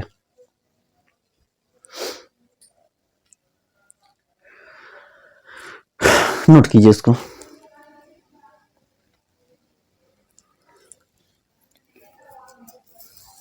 तो इस तरह से आपको जरूरी नहीं कि गायरो मैग्नेटिक रेशियो मल्टीप्लाई कीजिए, ऑब्जर्व फ्रीक्वेंसी रहे, मतलब आपके पास ट्रेडिशनल फ्रीक्वेंसी उसमें भी मल्टीप्लाई कर दिया, अरे वो भी क्या रहेगा, क्योंकि देखो वो भी रहेगा तो वो डायरेक्ट में कन्वर्ट हो जाएगा। पर टेस्ला है तो वो भी पर टेस्ला आएगा, पर टेस्ला नहीं होगा तो वो भी विदाउट पर टेस्ला का आ जाएगा। आप कन्वर्ट कर सकते हैं उसको, ठीक है। बस चीज एक ही है, बस ये मेगाहर्ट्ज पर टेस्ला में है, ये मेगाहर्ट्ज पर टेस्ला में है, और ये क्या हो गया रेडियन पर सेकंड पर टेस्ला में। बस इतना ही फर्क है दोनों में, और कोई फर्क नहीं है। आपको याद ये वाला रखना है, कभी कभी वो भी देगा तो आप इसमें सोचो ना, अगर ये वैल्यू दे देगा, इसमें क्या इस सारे वैल्यू से डिवाइड कर देना तो ये आ जाएगा, ये वैल्यू रहेगा इसमें, इससे मल्टीप्लाई कर दोगे तो क्या हो जाएगा, वो वैल्यू आ जाएगा। चलिए नोट कीजिए।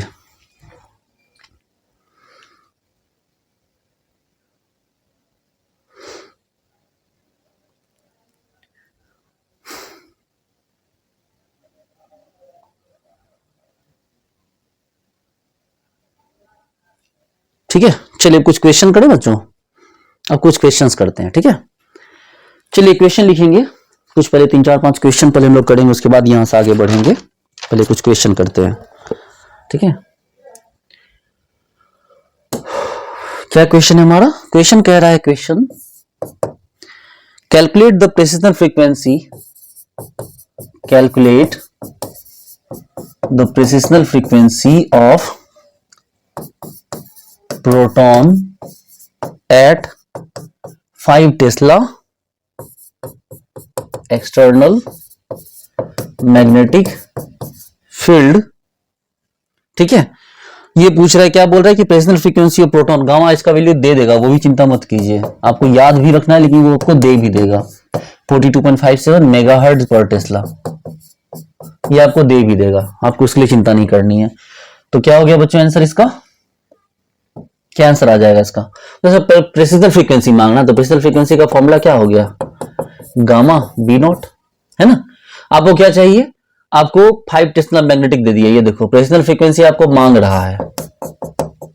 गामा का वैल्यू कितना पता है आपको? 42.57 मेगाहर्ट्ज पर टेस्ला, और इनटू मैग्नेट कितना दिया? 5 टेस्ला का मैग्नेट है। गामा देखो इतना, बी नॉट इतना, टेस्ला टेस्ला कट गया, निकालो कितना आ जाएगा। ये आ जाएगा आपको 212.5 मेगाहर्ट्ज आ जाएगा। ठीक है, चलिए, तो ये इस तरह से आपने क्या किया, इसका वैल्यू निकाल लिया। चलो नेक्स्ट। ओके, ये समझ गया ना? अरे ये तो अभी जस्ट हमने कई सारा क्वेश्चन किया ऐसा अभी। ठीक है, नेक्स्ट करते हैं बच्चों। एक क्वेश्चन उठाते हैं। A magnetic nuclei shows magnetic resonance at 9 tesla magnetic field. A magnetic nuclei shows magnetic resonance at 9 tesla with 600 megahertz. Megahertz, ठीक है, प्रेसिजन फ्रीक्वेंसी गामा बताना है। यानी बच्चों इस बार मैग्नेटिक न्यूक्लियाई है, ये कोई ऐसा न्यूक्लियाई है, अननोन न्यूक्लियाई है। ए मैग्नेटिक न्यूक्लियाई, कोई मैग्नेटिक न्यूक्लियाई है। वो बोल रहा है, वो क्या कर रहा है, उसमें मैग्नेटिक रेजोनेंस एट 9 टेस्ला, उसने क्या दिया है? मैग्नेटिक स्ट्रेंथ क्या दिया? 9 टेस्ला दिया है, और प्रेसिजन फ्रीक्वेंसी कितना था? 600 मेगाहर्ट्ज दे दिया। आपसे पूछ रहा है भाई गामा क्या होगा? तो ये कोई भी हो सकता है, ये कोई भी हो सकता है। तो आप बोलोगे सर हमारे पास तो फॉर्मूला है, P F equal to gamma B naught. खास सारा खेल समझने के ऊपर है। तो प्रेसिजन फ्रीक्वेंसी क्या हो गया भाई? तो प्रेसिजन फ्रीक्वेंसी हमारे पास 600 हो गया, 600 मेगाहर्ट्ज। गामा कितना हो गया हमें नहीं पता है। पीएफ आपको बी नॉट कितना हो गया? तो 9 टेस्ला हो गया। तो गामा इजिकल टू क्या हो गया? 600 डिवाइडेड बाय 9 मेगाहर्ट्ज, नीचे आपका टेस्ला, ये कट के लगभग 66.6 के आसपास आ जाएगा। तो मेगाहर्ट्ज पर टेस्ला हो जाएगा। आप बोलोगे सर तो किसी से मैच नहीं कर रहा है सर, हमने तो उससे क्या मतलब है? आपको बोल तो रहा है ये मैग्नेटिक न्यूक्लियाई, कोई भी न्यूक्लियाई हो सकता है। क्या जरूरी है कि ये 4 ही काम करें? 4 के अलावा कोई और नहीं कर सकता है क्या? बिल्कुल कर सकता है। ठीक है, चलिए फटाक से नोट कीजिए, नेक्स्ट क्वेश्चन लिखेंगे। अगला क्वेश्चन,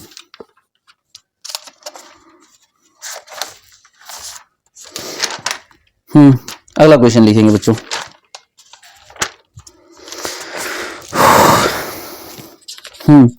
लिखेंगे नेक्स्ट क्वेश्चन।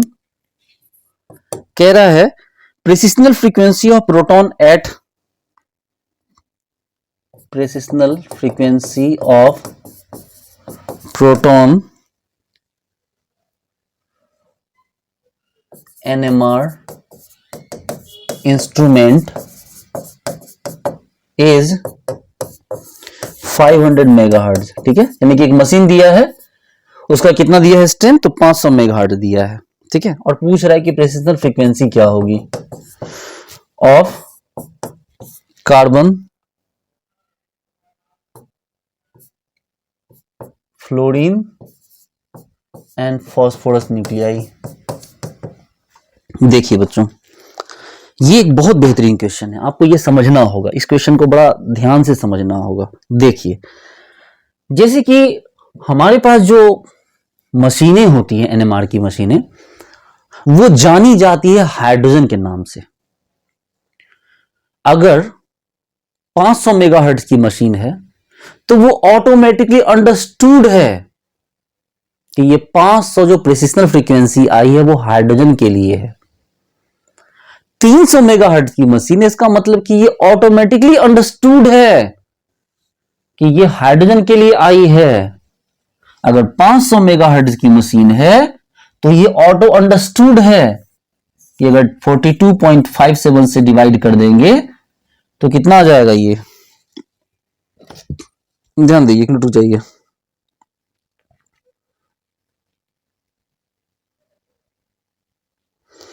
ये अंडरस्टूड है कि इसके अंदर जो मैग्नेट है वो 11.7 टेस्ला ही होगा। अगर 300 मेगाहर्ट्ज की मशीन है तो ये ऑटो अंडरस्टूड है कि इसके अंदर 7 टेस्ला की ही मशीन होगी। अगर 900 मेगाहर्ट्ज की मशीन है तो ये ऑटो अंडरस्टूड है कि इसके अंदर 21.14 टेस्ला की ही मशीन आपको मैग्नेट होगी। यानी कि जो मशीनें होती हैं बच्चों, वो हाइड्रोजन के नाम से जानी जाती है। ये जो मशीनें हैं वो क्या होती है, हाइड्रोजन के नाम से जानी जाती है। लेकिन अगर हम उन्हें कार्बन का नाम देते हैं, अगर उन्हें हम कार्बन का नाम देंगे, अगर उन्हें हम प्रोटॉन का नाम मतलब फास्फोरस का नाम देंगे, फ्लोरीन का नाम देंगे, तो क्या होगा, मशीन थोड़ी ना बदल जाएगी। लेकिन मशीन के जो वैल्यूज होंगे वो उन न्यूक्लियाई के लिए अलग आएंगे, वो उन न्यूक्लियाई के लिए क्या होंगे, अलग आएंगे। अच्छा एक बात सोचो, जैसे कि हम लोग जब बच्चे थे तो बहुत सारी गोविंदा की फिल्में देखा करते थे, और उसमें क्या था ना, मतलब उसमें क्या होता था कि गोविंदा का फिल्म ऐसा होता था कि एक वो मतलब अचानक से उसको पता चला कि वो तो बहुत बड़े पैसे वाले घर का बेटा है। इस टाइप की फिल्में आपने देखी होगी ना, कि बच्चा जो है जिंदगी मतलब बचपन जो है गरीबी में गुजार दिया, बड़े होकर पता चला कि उसका जो बाप है वो असली बाप वो नहीं है जिसका नाम जिसके वो जानता था, उसका असली बाप कोई और है। ठीक है, तो जब वो गया वहां पर उस घर में, तो उस घर में जाने के बाद क्या उससे उसी तरह से तुरंत ट्रीट किया जाएगा? नहीं, वो है, वो घर जो है वो उस इंसान के नाम से जान है जिसको वो मानते हैं। अब गोविंदा नया नया पहुंचा है तो वही, लेकिन गोविंदा को वो पहचान नहीं रहे हैं, तो उसके साथ वो ट्रीटमेंट उसको नहीं मिलेगी। समझ रहे बात को? उसको वो ट्रीटमेंट आपको उसको नहीं मिलेगी, उसको ट्रीटमेंट अलग मिलेगी।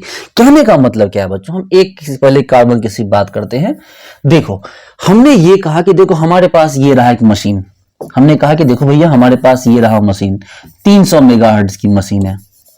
300 मेगाहर्ट्ज की मशीन का क्लियर मतलब हो गया कि ये जो मशीन है 7 टेस्ला का इसमें मैग्नेट लगा हुआ है, इसमें 7 टेस्ला का मैग्नेट लगा हुआ। कैसे आपको पता चला? क्योंकि हमने 7 टेस्ला का मैग्नेट था, और हमें पता है कि हाइड्रोजन के लिए गामा का वैल्यू कितना होता है, 42.57 होता है। हमने 7 को इससे मल्टीप्लाई कर दिया, ये ऑटोमेटिकली क्या हो गया, 300 आ गया। लेकिन मेरा सवाल यह है कि अगर हम इसको प्रोटॉन की गामा से मल्टीप्लाई ना करके अगर इसे हम कार्बन के गामा से मल्टीप्लाई करते, अगर क्या करते इसको हम कार्बन के गामा से मल्टीप्लाई करते, कार्बन का गामा कितना होता है, 10 पॉइंट कितना था आपको, 07, ये था ना 10.07, हाँ जी 10.07 10.70, ये अगर इससे मल्टीप्लाई करते तो सोच के देखो कि अब ये मशीन किस नाम से जानी जाती।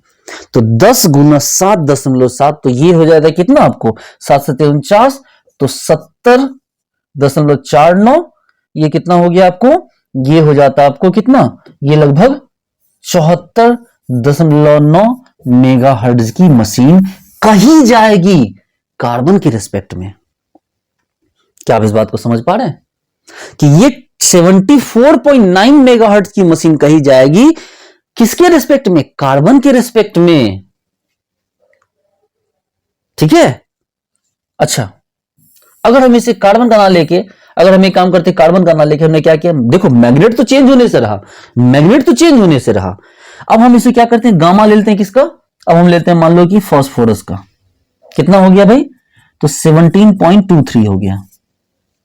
तो इसके साथ 7 को मल्टीप्लाई कर दीजिए, तो ये मशीन कितना का दिखेगा आप, किसके लिए, फास्फोरस के लिए कितना हो जाएगा, 7 1 7 2 14 14 2 16 7 49 49 1 50 0 के साथ 7 12, ये मशीन इतनी की कही जाएगी, ये इतनी मशीन मेगाहर्ट्ज की कही जाएगी। लेकिन किसके टर्म में, क्या फास्फोरस के लिए, किसके लिए बच्चों, फास्फोरस के लिए।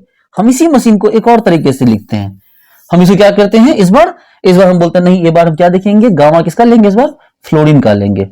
कितना वैल्यू आएगा, तो इसका वैल्यू होता है कितना, 40.05। तो इसके लिए क्या हो जाएगा, 7 से मल्टीप्लाई कीजिए, तो इसको 7 से मल्टीप्लाई कीजिए इसको, तो क्या हो जाएगा 7, तो ये 7 35 3, ये देखो ये इतना आ गया, 280.3 मेगाहर्ट्ज की मशीन कही जाएगी किसके रिस्पेक्ट में, फ्लोरीन के रिस्पेक्ट में।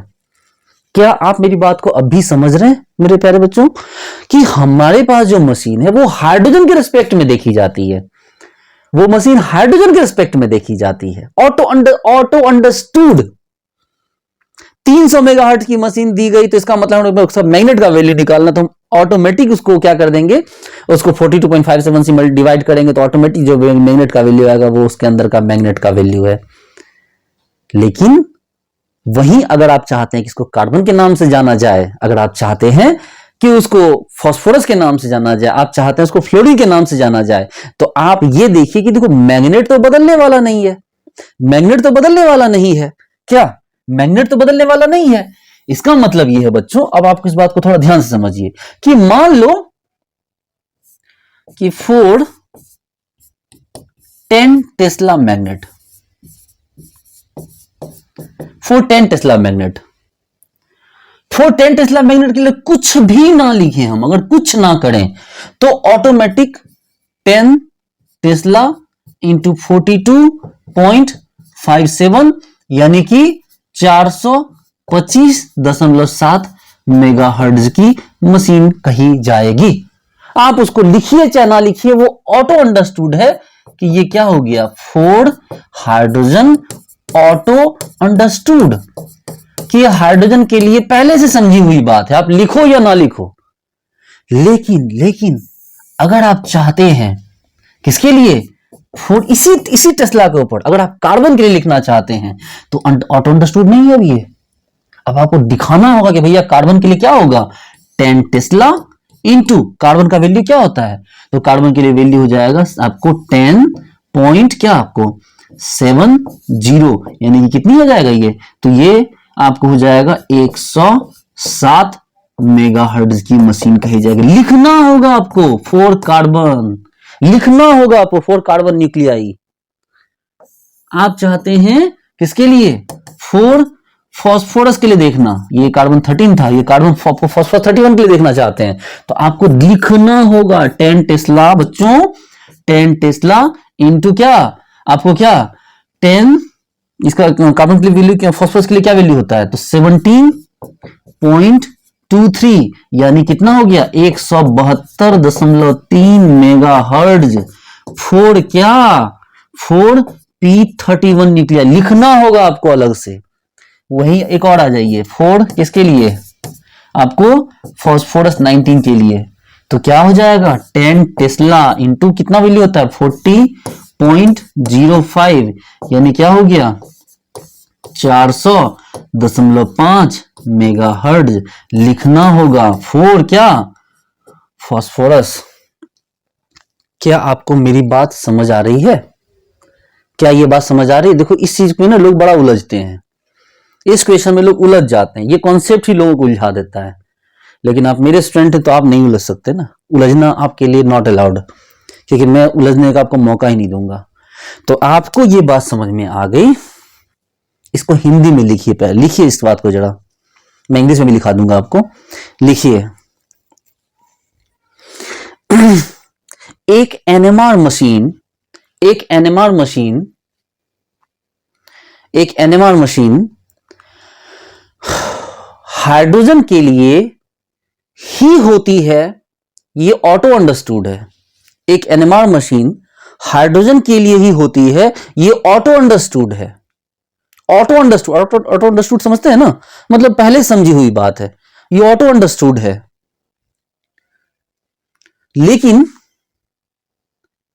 लेकिन उसी फिक्स्ड मैग्नेट पर, उसी फिक्स्ड मैग्नेटिक स्ट्रेंथ पर या मैग्नेटिक फील्ड पर, लेकिन उसी फिक्स्ड मैग्नेटिक फील्ड पर, उसी फिक्स्ड मैग्नेटिक फील्ड पर इसकी प्रेसिशनल frequency, precessional frequency carbon phosphorus मतलब कार्बन 13 फॉस्फोरस 31 फ्लोरीन 19 ETC, मतलब कोई और भी तो आ सकता है ना, ऐसा थोड़ी कि यही होगा, कोई और भी तो आ सकता है, के लिए निकालनी पड़ेगी, निकालनी पड़ेगी। और ये ऑटो अंडरस्टूड नहीं है, और ये ऑटो अंडरस्टूड नहीं है, ये पहले से समझी हुई बात नहीं है, ये आपको लिखना होगा। एक बात बताओ, अगर आप अपने घर में हो तो क्या आपके मम्मी पापा को बताना पड़ेगा आपको कि मम्मी मैं 10 दिन घर पे रुकूंगा, 25 दिन घर पे रहूंगा, मतलब आप रह रहे हो घर पे, तो आपको क्या बताना पड़ेगा क्या, नहीं। लेकिन मान लो आप मौसी के यहाँ गए, मामा जी के यहाँ गए, चाची के यहाँ गए, चाचा के यहाँ, किसी फूफा ताऊ किसी के यहाँ गए, तो आपको बताना पड़ेगा कि मैं यहाँ रहूंगा 4 दिन, 5 दिन, 10 दिन, 15 दिन, 1 महीना, 6 महीना, बताना होगा आपको। ऐसा नहीं कि बस जाके रहना स्टार्ट कर दिया, बता ही नहीं रहे कुछ भी, ठीक है, वही वाली बात है, ये हाइड्रोजन का घर है, वेल अंडरस्टूड है, हाइड्रोजन के लिए ही है। बाकी को अगर इसमें किसी अपनी प्रेसिशनल फ्रीक्वेंसी दिखानी है तो बताना होगा कि भैया मेरे लिए नहीं निकालो, मेरे लिए निकालो, मेरे लिए निकालो, ठीक है। जैसे मैं जब छोटा बच्चा था तो मेरे पापा ने क्या किया था ना, हमारे स्कूल में जो आइसक्रीम वाला आता था, आइसक्रीम वाले जो भैया आते थे, तो उसको मेरे पापा ने बोल रखा था कि मेरा बेटा जब भी है उसको एक आइसक्रीम दे देना। तो मैं जाता था तो मुझे एक आइसक्रीम, भैया वो 50 पैसे की आती थी, इतनी बड़ी वैसे कोन टाइप की होती थी, तो वो मुझे दे देते थे, ठीक है। वो आइसक्रीम आती थी 50 पैसे की, मतलब मैं बच्चा था उस समय, 50 पैसे या 1 रुपए की आती थी, एक शायद 1 रुपए की आती, हाँ, 50 पैसे की नहीं, 1 रुपए की आती थी। तो वो 1 रुपए की आइसक्रीम मुझे, वो ऑटो अंडरस्टूड था कि वो मुझे देना ही है। लेकिन क्या होता था, कभी मेरे भाई थे, मान लो कोई मेरा भाई है, कोई मेरा दोस्त है, कोई क्लासमेट, उसको भी दिलवाना था तो मुझे बोलना पड़ता था कि भैया इसके लिए भी एक दे दो। तो वही वाली बात है, हार्डन के लिए कुछ बोलने की जरूरत नहीं है, लेकिन किसी और के लिए आपको एक्सप्रेस करना हो कि हाँ भैया इसके लिए अलग से निकालो। तो आपको मेरी बात समझ में आ गई होगी, अब यही तो था। चलिए, अब सवाल इसको नोट कर लिया, इसको नोट कर लीजिए, हम सवाल पे चलते हैं। बोलो सर सवाल में ही नोट कर लिया इसको, नहीं नहीं कोई बात नहीं है, नोट कर भी लिया तो कोई दिक्कत नहीं, कहीं नोट कर लिया से गोल गोल घेर दो उसको, ताकि ये पता चले कि भाई ये क्या हो गया, एक्सटर्नल है ये। आप 2-3 कलर के पेन्स भी तो रखा करो ना, ठीक है। चलो, इस चीज को उम्मीद करता हूं आपने नोट कर लिया होगा, कर लिया नोट, हाँ जी नोट कर लिया होगा। हाँ चलो, अब आते हैं क्वेश्चन, अब आपको ये क्वेश्चन का आंसर समझ में आएगा। क्या क्वेश्चन है बच्चों, कह रहा precessional frequency of proton NMR instrument is 500 megahertz. भैया ठीक है, कोई दिक्कत नहीं है, कि ऑटो अंडरस्टूड है, हाइड्रोजन के लिए क्या हो गया, प्रेसिशनल फ्रीक्वेंसी यहाँ दिया हुआ है कि एक मशीन है कितना 500 मेगाहर्ट्ज की। आपको तो ये देते ही आपको पता चले कि 500 मेगाहर्ट्ज की मशीन है, तो हमारे पास क्या होगा। आप कुछ मत करो, सबसे पहले तो मैग्नेट निकालो ना, पहले तो मैग्नेट का स्ट्रेंथ निकालो। तो प्रेसिशनल फ्रीक्वेंसी क्या होता है, आपको तो फॉर्मूला पता है, क्या फॉर्मूला होता है, precessional frequency is equal to gamma B naught. तो आपको बी नॉट निकालना है ना, तो क्या कर दो, प्रेसिशनल फ्रीक्वेंसी बाय गामा कर दो। तो प्रेसिशनल फ्रीक्वेंसी क्या हो गया 500, और यहाँ गामा कितना हो गया, तो ये हो गया कितना आपको, ये 42.57, तो कितना हो गया ये गामा का वैल्यू कितना होता है, 500 डिवाइड 42.7, 11.7, यानी कि हमारे पास जो मैग्नेट है वो 11.7 टेस्ला का मैग्नेट है। अब बोल रहा है कि इसको निकालिए, किसके लिए, कार्बन 13 के लिए भी निकाल दीजिए, फॉस्फोरस 31 के लिए भी निकाल दीजिए, और फ्लोरीन 19 के लिए भी इसका प्रेसिशनल फ्रीक्वेंसी निकाल दीजिए। पूछा है कि तब मैंने तीनों अलग से डाल दिए। तो क्या एक नंबर में क्या बोल रहा है कि आपको प्रेसिशनल फ्रीक्वेंसी किसका निकालने के लिए बोल रहा है, कार्बन 13 का निकालने के लिए बोल रहा है। मैंने बोला कोई दिक्कत नहीं सर, इसका गामा लीजिए कार्बन का, और इसका क्या लीजिए, मैग्नेटिक फील्ड ले लीजिए। गामा कितना होता है कार्बन का, ये आपको याद है ना, हाँ याद तो रखना होगा, कितना होता है, तो सर ये होता है 10.70, और बी नॉट कितना हो गया, तो बी नॉट हो गया 11.7, ठीक है। अरे गामा मेगाहर्ट्ज पर टेस्ला होता है बच्चों, मेगाहर्ट्ज पर टेस्ला, और ये क्या हो गया 11.7, क्या टेस्ला, मल्टीप्लाई कर दो जो भी आ जाए, हमें क्या, कुछ भी तो आ जाएगा ना, क्या आ जाएगा, जो भी आएगा मेगाहर्ट्ज में आ जाएगा। तो प्रेसिशनल फ्रीक्वेंसी किसके टर्म में निकाले, कार्बन के टर्म में। चलो नंबर 2 निकालो, क्या करना है इस बार, प्रेसिशनल फ्रीक्वेंसी किसके टर्म में निकालना है, फ्लोरीन आपको फॉस्फोरस के टर्म में, ठीक है, फॉस्फोरस 31 के टर्म में निकालो, तो कोई दिक्कत नहीं है। क्या हो गया गामा कितना हो गया इसका, गामा इंटू बी नॉट, कितना गामा है इसका, तो आप बोलो सर फॉस्फोरस का जो गामा होता है 17.23 होता है, और बी नॉट कितना, तो बी नॉट का वैल्यू हमारे पास 11.7 है, मल्टीप्लाई करके निकालो कितना आता है। नंबर 3 में क्या कर दो, किसके लिए निकालना है, फ्लोरीन के लिए, तो क्या करना है, प्रेसिशनल फ्रीक्वेंसी निकालना है किसके लिए, फ्लोरीन 19 के लिए। तो क्या हो गया भाई, gamma into B naught, gamma कितना दिया हुआ है आपको पता होना चाहिए 40.05, और बी नॉट कितना दिया हुआ है, तो 11.7 टेस्ला दिया हुआ है। आप निकाल लो जो भी आंसर आएगा आपके पास, मेगाहर्ट्ज में ही आएगा, टेस्ला टेस्ला कट जाएगा, मेगाहर्ट्ज में आंसर आ जाएगा। तो अब आपको ये बात समझ में आए कि किस तरह से हमें पहले मैग्नेट का स्ट्रेंथ पता लगाना है, उसके बाद अलग अलग जो भी हमारे पास न्यूक्लियाई दिए हुए हैं उनकी प्रेसिशनल, उनकी गायरोमैग्नेटिक रेशियो से मल्टीप्लाई करके हमें उनका प्रेसिशनल फ्रीक्वेंसी निकाल लेना है। इसको लिख लीजिए इस बात को, ठीक है, लिख लीजिए इस बात को। द नोइंग ऑफ, नोइंग मतलब जानना, the knowing of magnetic strength is most important. The knowing of magnetic strength is most important. Once we calculate it, once we calculate it,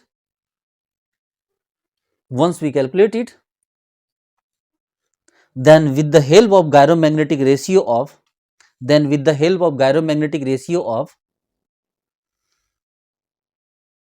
any nuclei, gyromagnetic ratio of any nuclei, we can find precessional frequency of that nuclei. We can find precessional frequency of that nuclei.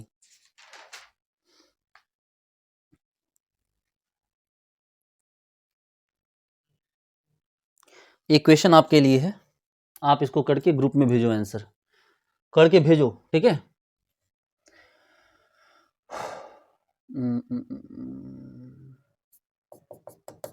Find the precessional frequency for carbon 13, phosphorus 19 and p31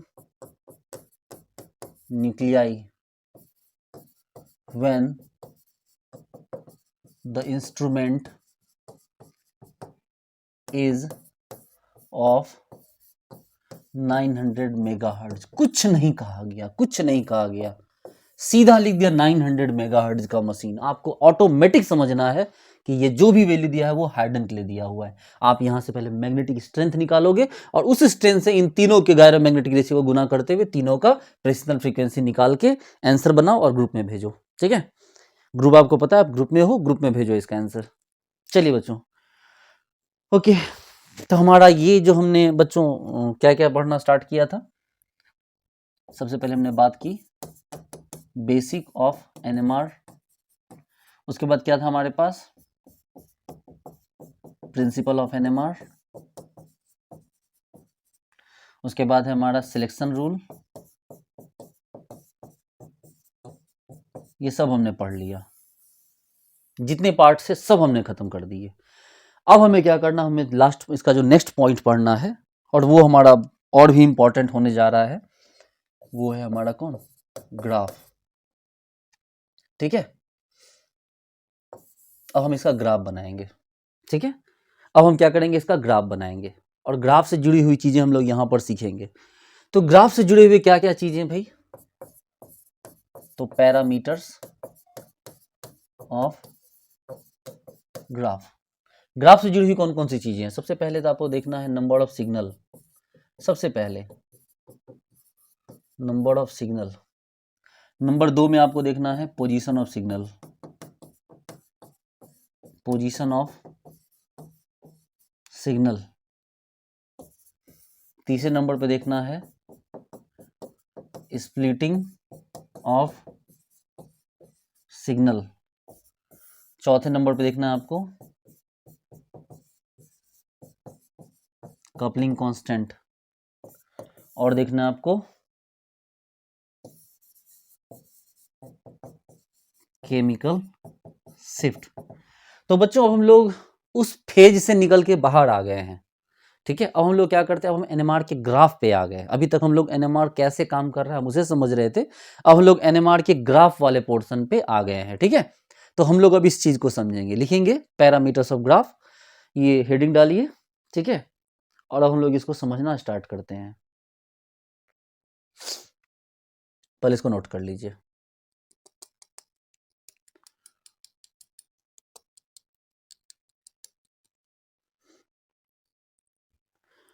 हम before entering the topic एक concept पढ़ते हैं पहले बच्चों, ठीक है। एक concept पढ़ते हैं, ये नोट कर लिया, और वो कॉन्सेप्ट है concept of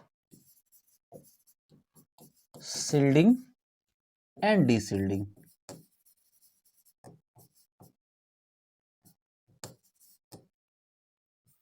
concept of shielding and deshielding, ठीक है। हमारे पास जो टर्म है बच्चों, concept of shielding and deshielding, एकदम रिलैक्स हो जाइए आप, ठीक है। हमारे पास क्या पढ़ना, हमें शिल्डिंग और डीशिल्डिंग का कॉन्सेप्ट यहां पर पढ़ना है। अब आप बोलोगे कि सर ये शिल्डिंग और डीशिल्डिंग क्या होती है।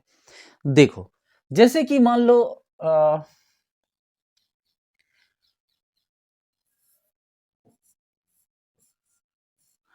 ये मान लो कि एक दो लोग हैं, ठीक है, ये मान लो कि इस तरह से दो लोग हैं, ये एक और है, मान लो ये एक और है, ठीक है।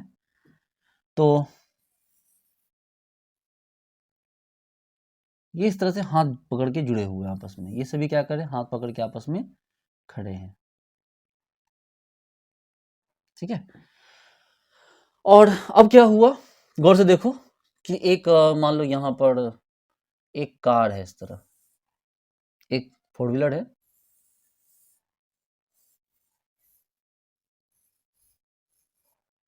ये एक इस तरह से फोर व्हीलर है, और ये फोर व्हीलर इधर जा रही है, इधर नहीं आ रही है फोर व्हीलर, इधर इधर क्यों जा रही है, ये इधर को जा रही है फोर व्हीलर।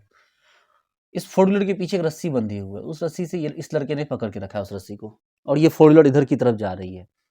तो इस फोर व्हीलर ने सबसे ज्यादा क्या किया, किस पे प्रेशर डाला, इस फोर व्हीलर ने सबसे ज्यादा प्रेशर इसके ऊपर डाला, फिर इसने क्या किया, इसके ऊपर प्रेशर डाला, और फिर इसने क्या किया, उसके ऊपर प्रेशर डाला। लेकिन अगर सवाल पूछा जाए कि सबसे ज्यादा प्रेशर किसके ऊपर पड़ा, तो आप बोलोगे सबसे ज्यादा जो प्रेशर है वो क्या हुआ, इसके ऊपर पड़ा। यानी इसके जो हाथ की जो नसें हैं, इसके अंदर का जो ब्लड है, हड्डी वड्डी सब ज्यादा खींचा, इसका सबसे ज्यादा खींचा, फिर इसका कम खींचा, इसका और भी कम खींचा। तो अगर ये जो जिससे वो खींच रहा है, तो उसके आसपास की जो सील्डिंग है, वो सील्डिंग क्या हो रही है, खत्म हो रही है। सपोज करो कि इस रस्सी को, सपोज करो कि इस रस्सी को इसके हाथ से नहीं पकड़ के, इस रस्सी को क्या हुआ, इस रस्सी को हाथ में नहीं पकड़ के इसने जो शर्ट पहनी है ना, इसने जो शर्ट पैंट पहनी है, उस शर्ट पैंट में बांध दिया जाए इस रस्सी को। इस रस्सी को क्या कर दिया जाए, उसके हाथ से ना पकड़ के उसके शर्ट पैंट से बांध दिया जाए, ठीक है, उसके शर्ट पैंट से बांध दिया गया, और इसके शर्ट पैंट को इसके शर्ट पैंट से बांध दिया गया, एक धागे से, एक रस्सी से, एक से शर्ट पैंट को इससे बांध दिया गया, ये सभी आपस में जुड़े हुए हैं। तो आपको क्या लगता है, ये जब कार चलेगी तो सबसे पहले ये वाला नंगा हो जाएगा, इसके सारे कपड़े फट जाएंगे, फिर इसके बाद इसका नंबर आएगा, फिर इसके बाद इसका नंबर आएगा। लेकिन हो सकता है इसके बीच की रस्सी टूट जाए, या वो कुछ करके अपने आप को बचा लें, अपने कपड़े को फटने से बचा लें। सिर्फ एक रस्सी ही तो है, दबा लेगा तो थोड़ा सा खींच पाएगा, लेकिन इसकी बॉडी तो रस्सी डायरेक्ट जुड़ी हुई है, ये तो सीधा खींच लेगा इसको, सीधा इसको नंगा कर देगा उसके। तो इसका मतलब ये हुआ कि ये क्या हो गया, कि ये सबसे ज्यादा क्या हुआ, डीसील्डेड हो गया। उसके बाद ये डीसील्डेड है, उसके बाद सबसे कम डीसील्डेड ये है, या यूं कहो कि ये क्या हो गया, ये सील्डेड है, ये कम सील्डेड है, और ये सबसे कम सील्डेड है। आप बोलोगे सर क्या ये इस तरह से समझाओगे आप हमें, मतलब कोई बात नहीं, आपको आपको दिमाग में बात तो बिठानी थी ना कि किस तरह से काम होता है, ठीक है। देखिए प्यारे बच्चों, ये हमारे पास एक एटम है, मान लो हाइड्रोजन का। अब हाइड्रोजन का एटम है हमारे पास, तो हाइड्रोजन के एटम के बीच में न्यूक्लियन है। बोले सर इतना बड़ा न्यूक्लियन, हम अरे मान लो ना, ये लो प्रोटॉन प्लस न्यूट्रॉन है, यही ना न्यूक्लियन है। इस न्यूक्लियन का अपना एक मैग्नेटिक फील्ड होगा, बोलो हाँ बिल्कुल होगा। इस न्यूक्लियन का क्या होगा, अपना एक मैग्नेटिक फील्ड होगा।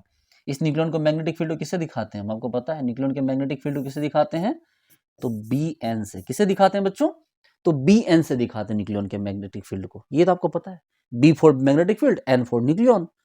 लेकिन इसके पास एक इलेक्ट्रॉन भी है, इसके पास क्या हो गया, इसके पास एक इलेक्ट्रॉन भी, जो इसके चारों तरफ गोल गोल घूम रहा है। ये जो इलेक्ट्रॉन है मान लो यहाँ पर, ये जो इलेक्ट्रॉन ये क्या कर रहा है, चारों तरफ गोल गोल घूम भी तो रहा है, इलेक्ट्रॉन चुपचाप थोड़ी बैठा हुआ है। तो ये इलेक्ट्रॉन चारों तरफ क्या हो रहा है, इस तरह से गोल गोल घूम रहा है। और अगर ये इलेक्ट्रॉन चारों तरफ गोल गोल घूम रहा है, मैं इसको ऐसे दिखलाना चाहूंगा, एकदम रिलैक्स हो जाइए, देखिए इसको मैं ऐसे दिखलाता हूँ। ये इलेक्ट्रॉन यही है, मैं उसको अलग से दिखा रहा हूँ, ठीक है, ये इलेक्ट्रॉन यहीं पे है, उसको मैं अलग से दिखा रहा हूँ, मेरा उसको दिखाने का मकसद है, थोड़ी देर में लाऊंगा मैं उसको। देखो अगर ये हमारे पास न्यूक्लियन है बच्चों, तो न्यूक्लियन है तो न्यूक्लियन का अपना एक मैग्नेटिक फील्ड होगा ना जी, हाँ सर बिल्कुल होगा सर, बिल्कुल होगा सर।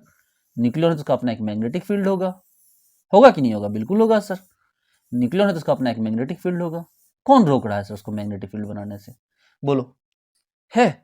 अगर ये न्यूक्लियन है तो न्यूक्लियन का अपना एक मैग्नेटिक फील्ड है, तो उसी तरह से जो इलेक्ट्रॉन है तो इलेक्ट्रॉन का भी तो अपना एक मैग्नेटिक फील्ड होगा बच्चों। सोचो, अगर जिस तरह से न्यूक्लियन का मैग्नेटिक फील्ड है, तो इलेक्ट्रॉन का भी तो एक मैग्नेटिक फील्ड होगा। और ये जो इलेक्ट्रॉन है मेरे दुलारे बच्चों, ये इलेक्ट्रॉन इस न्यूक्लियस के चारों तरफ जो सेल है, उस सेल में ऐसे ऐसे गोल गोल घूम रहा है। बोलो अरे बबुआ, इलेक्ट्रॉन तो काम ही है घूमना, तो इलेक्ट्रॉन क्या कर रहा है, इस तरह गोल गोल घूम रहा है, ध्यान दो। तो ये बेसिकली जो ये जो इलेक्ट्रॉन है प्यारे बच्चों, ये क्या कर रहा है ना, ये सील्ड हो रहा है, ये न्यूक्लियन को सील्ड कर रहा है।